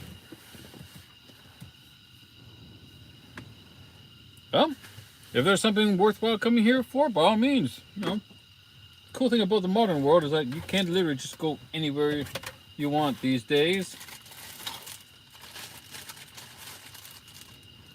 But they have been limiting immigrants. That's the new thing here. There was a big push on bringing in a lot of people. Job opportunities. I don't know. I don't think so.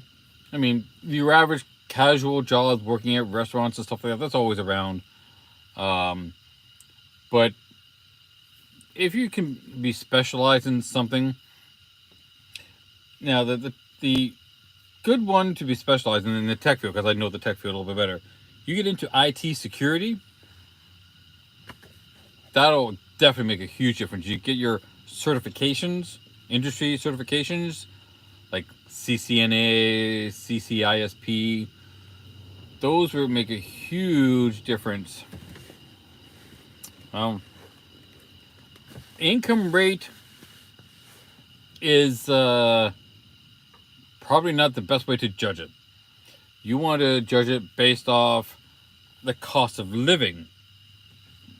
Because, I mean, you can make, let's say, $80,000 a year in Canada, but if you're living in downtown Toronto, That's not that much because it's going to cost you 40 minimum, probably 50 to live there.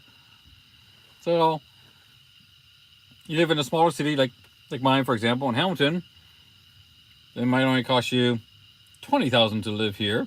And if you work here, and you're making 40 to 50, you're making more than if you're making 80 in Toronto.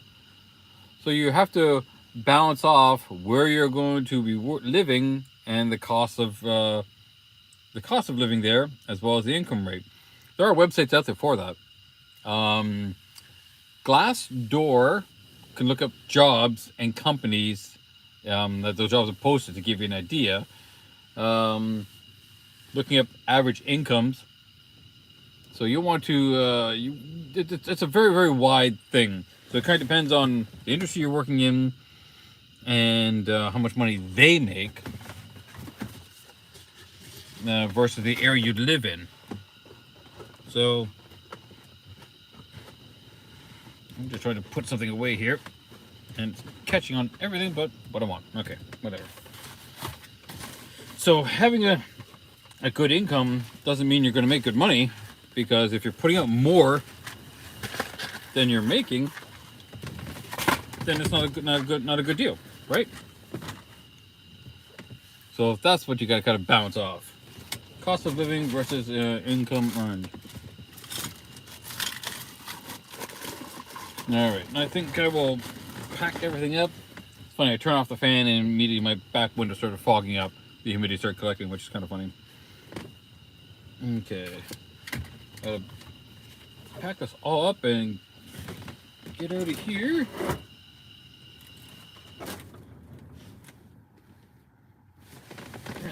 Turn off the heat so they can start cooling off, and this should be closed, right? Open, close, yeah. Okay, so this is closed.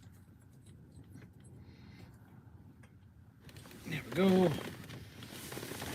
Now give that some time to cool off. Let's move some stuff out of the way so that I can move that. I can sit right there. Oops, I'll do it there. So yeah, there's a lot of good stuff. Thanks, Leon. Appreciate that. Get to have a little bit of fun with it. There's a thing that started over here, and it's called No Shave Movember. So basically, for the month of November, guys just wouldn't shave, like their beards and their mustaches. So I decided, sure, I'll try that one year. I mean, I'd always had a beard or a mustache to some level, nothing like this. So I decided to do it. Then I just kept going down. Right, see? Yeah, $20,000 in South Africa. It's different. $20,000 up here, well, in Canada, that's probably closer to 27,000 Canadian, which is about the same.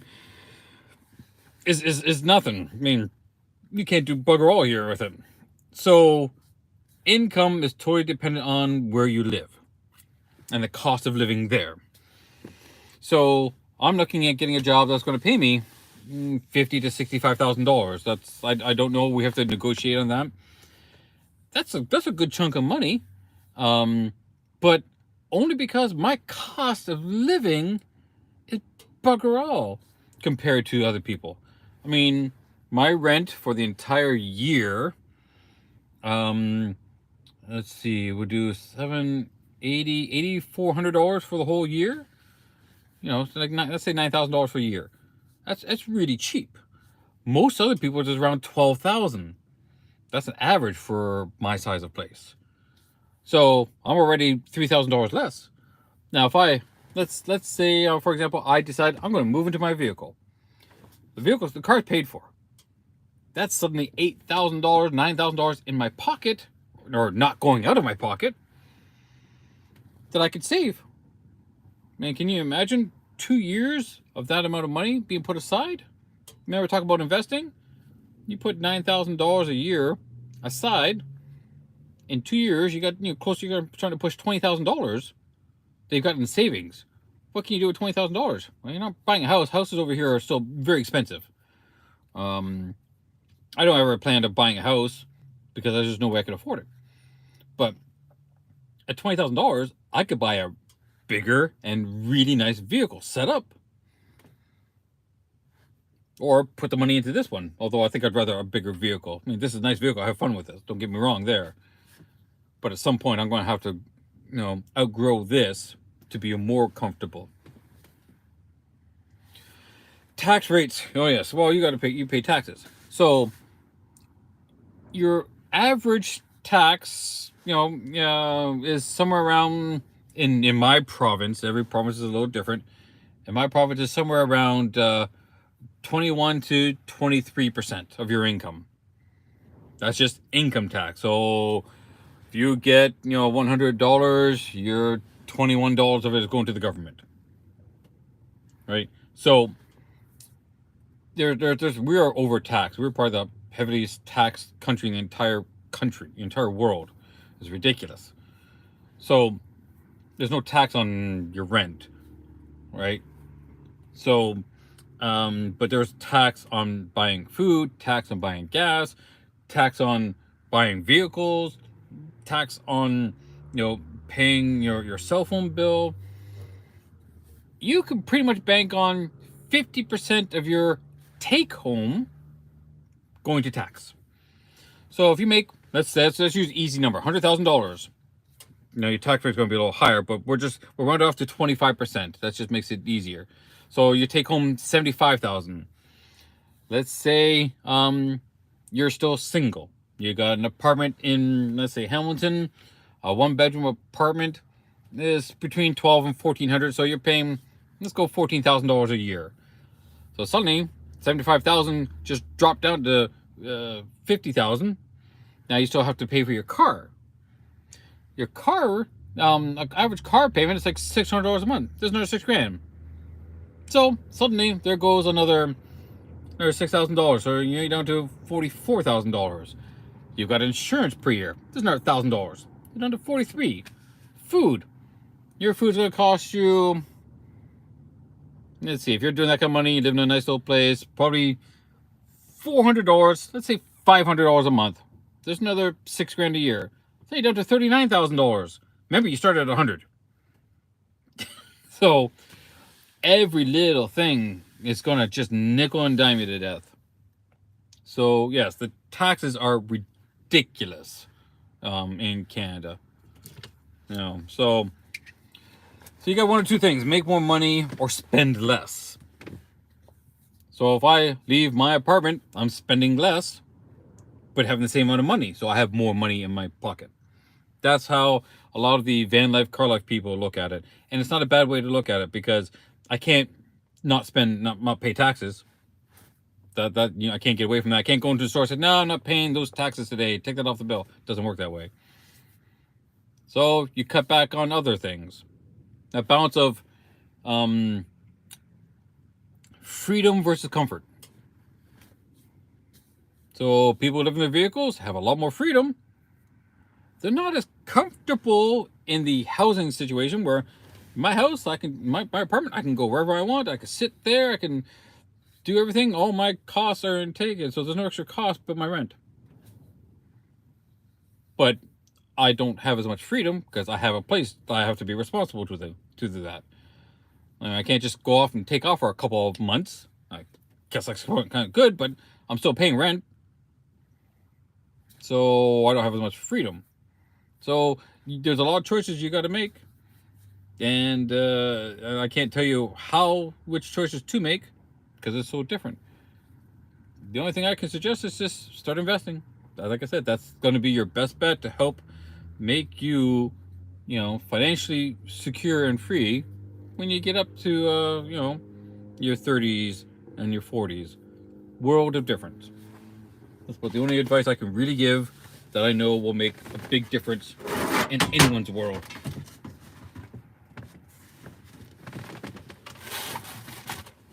Especially starting off.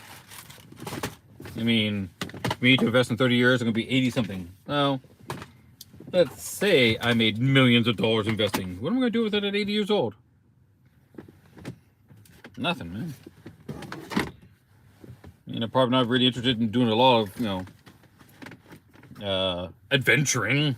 I still might. I mean, who knows? I mean, I'm an adventurous person, but who knows? I mean, there's so many options, different people, different choices. Make your choices and do the best you can with them. You're gonna make mistakes. We all make mistakes. No ifs and buts about that. Can't get away from that. That's part of life, and which is fine. It's getting cold out, so I'm gonna empty out my cargo, but I won't organize everything. I'll just bring it in here for now, and then I can organize stuff like tomorrow when it's a nicer, warmer, brighter, less gloomier day out.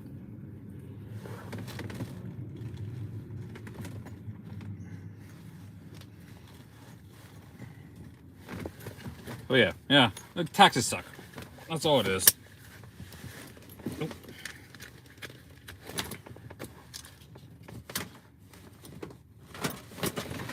All right, now I get to have a little bit of fun of packing up the cotton. Okay, so that's done. That's done. That's done. All I gotta do is pack up the cot.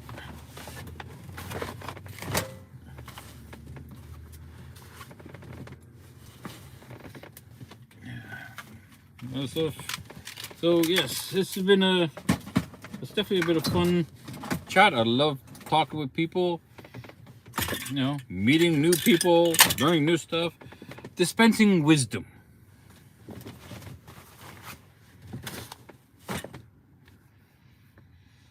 All right, so yes, thank you everybody for stopping by. Go ahead and subscribe when I do another live stream. Well, you'll get notified of it. Keep an eye on it. We get to have some nice conversations, right? Just some good chats. And that's what it's all about: learning, having fun, sharing experiences. So every country is a little different, and I like to learn how other things are in other places too. And share what I know about my country and other places I have been to. I've been around the world a fair bit. So hey, you're quite welcome there, Abbe. Have a little bit of fun, and hope to see you again on the next live channel. If not, watch some of the videos. You get to see some of the other stuff I've shown about my vehicle. If you look back earlier, well, once this video is uploaded again, you can rewatch the first part of it. You can see more of the vehicle. But if you go to my channel and look at the Elemental Journey playlist, that'll give you a good idea of what I've got here and what it's really like. What's my favorite car? I have a reasonably wide range. Favorite will kind of depend on, use. Because I have multiple categories. I mean, I'd take a Bugatti Chiron any day, but I can't drive in the wintertime because that would be nuts. For a casual cruiser to going out and maybe terrorizing some of the locals, that's a nice 69 Charger. That'd be cool. All-wheel drive, lifted off-road vehicle. That's something I'm getting a little bit more doing. Not rock climbing, but just like off the beaten path type of deal. Geez, so many different types of vehicles. There's a wide range. So I'm getting a little bit more into the SUVs because that's the last 3 vehicles I've had. 4 that I've driven have all been SUVs. I had an 07 XC90, a 2016 XC90. I got rid of that one, went back to school, driving my dad's old 2000 GMC. And then I got my 2003 Honda Element. That's what I got right now. That's what I'm in right now. So there's a wide range. They're all different uses. I like them all.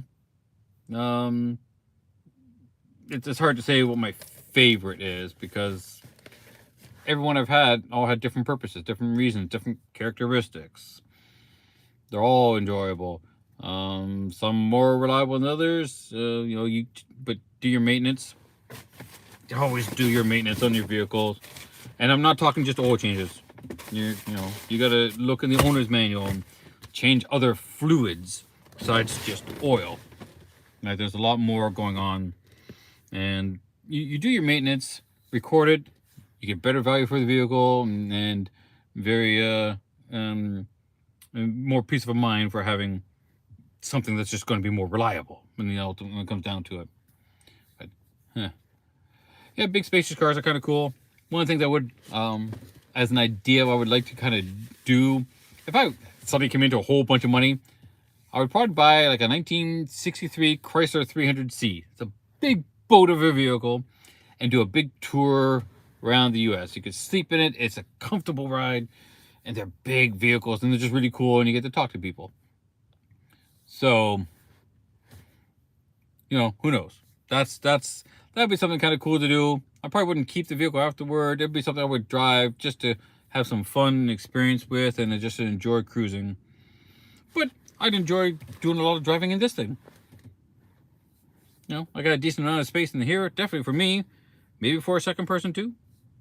But it would be totally different. So it just kind of depends. It's like saying, what's the best car there? Well, best car is highly subjective. It totally depends on what you're using it for. You know, best car is not the best one for, you know, driving or pulling a big trailer. That's what a truck is for. But trucks are not your most fuel efficient vehicles. That's what smaller cars are for. Take your pick on that one. What car do you have with the highest mileage? Oh, right now, probably this one. This one's, oh, I just filled it up the other day. 390, I don't know, 390,000 kilometers. So that's on the whole car. I know the engine was replaced, so I don't know exactly. The engine is 2 years newer, so maybe that one's, it's got about 370K on it. That's be my guess. He said, the guy I heard of, it's 100K less, so it's supposed to be around 300,000. I don't really know. There's no really way to tell what it's got. I can only guess at it. That's the best you could do with these things. But that's what we're looking at for vehicles. But hey, this is a 22-year-old vehicle. It still runs. It runs really good, really clean, and I'm happy with it. It does the job very, very well. And I get to have some fun, so I get to do some stuff that I don't normally get to do. Okay, so I'm going to just move stuff around here, so it's going to be a little awkward as I'm... There we go. Okay. This I will put there. A bunch of messing around I got to do later on to clean this up.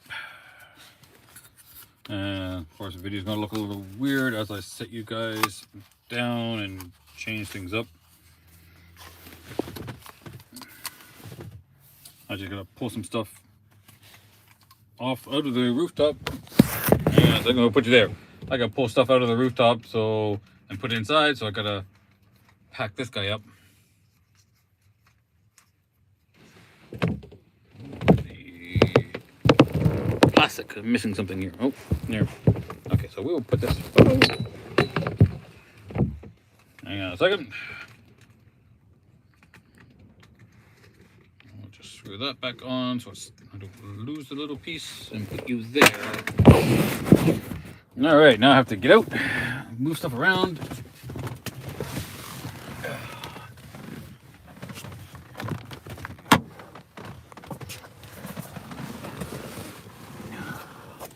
This is one of the awkward things about the vehicle.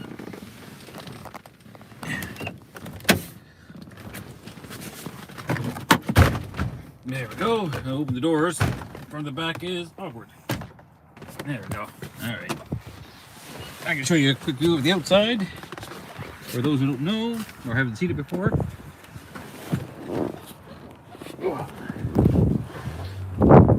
It's not a straightforward process. Oh, sitting for a while. Cramped legs a little bit.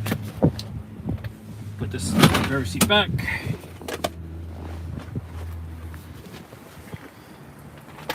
Hang on a second. There you go. All right. This is my vehicle. That's the cargo carrier. That's a new addition to the vehicle. All right.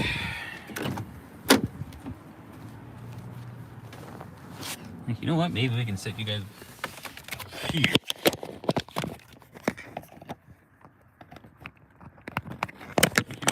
I think I will start up the vehicle so I have it warmed up.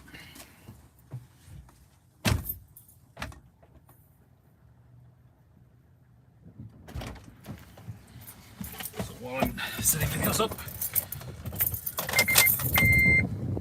yeah, 389,000. She's a little cold.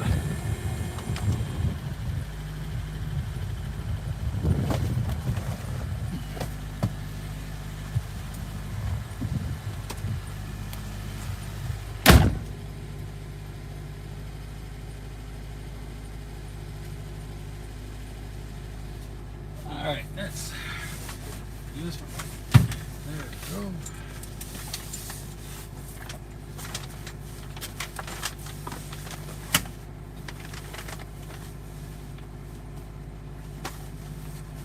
There are the straps.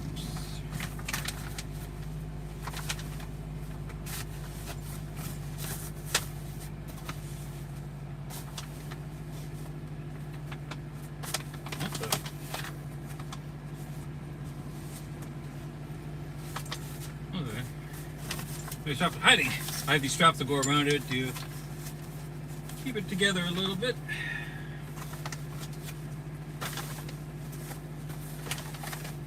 And the pole just makes it a little stiffer. There you go. There's that's the cot I was sitting on.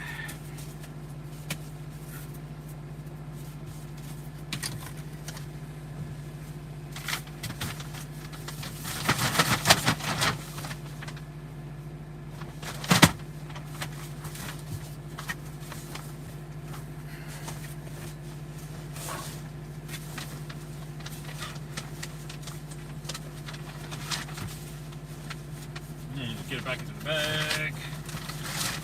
So you guys are asking questions. I can't see it obviously at the moment. But please stand by.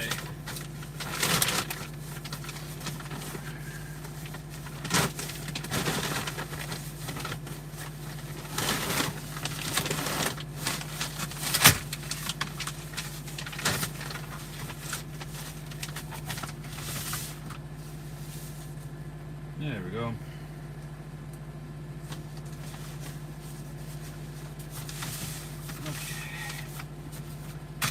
There, out of the way. I got the two things from the top out the bottom here. Oh, the fun part.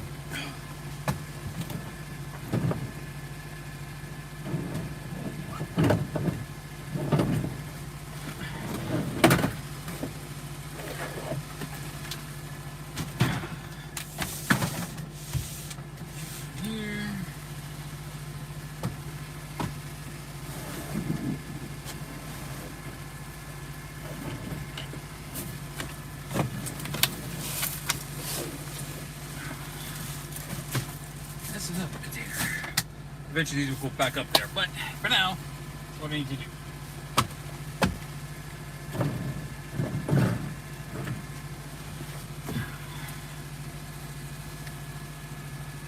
Let's lock that.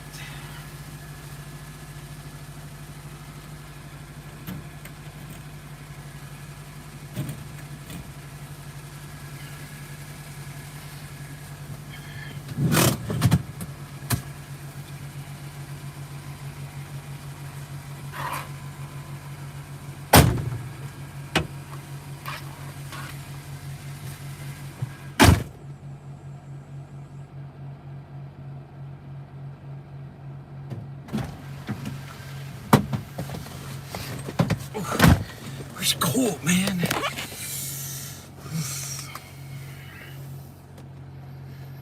Okay.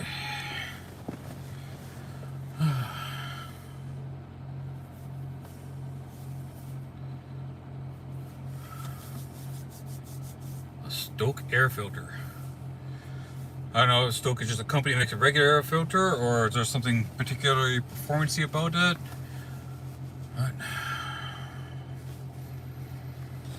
I can show you. There's my dash. Now I've put orange LED lights, so I've customized the lights, orange LED lights, and even the orange lights on there I've done too. 389,401 kilometers. Oh yeah.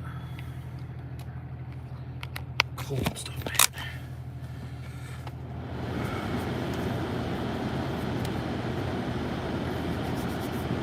Hey, no problems. I don't mind sharing. Have a little bit of fun. Hope everybody enjoyed the live stream. Go ahead and subscribe, and we'll have a little bit more fun again next time. All right, now I'm gonna go home, which is gonna be a little bit warmer. Because outside it's freaking cold, man. I probably won't empty this as much as I really need to, because it's too cold to do so. We're down to -4. That wind's just making it much, much colder than that, of course. Yes, always use our seatbelts. So, alright guys, have a good one. Thanks for stopping by and having these conversations. I do enjoy that. We do have a little bit of fun. And by all means, subscribe, send messages, you know, whatever the case may be. Just enjoy. I had some fun with it. Thanks for stopping by.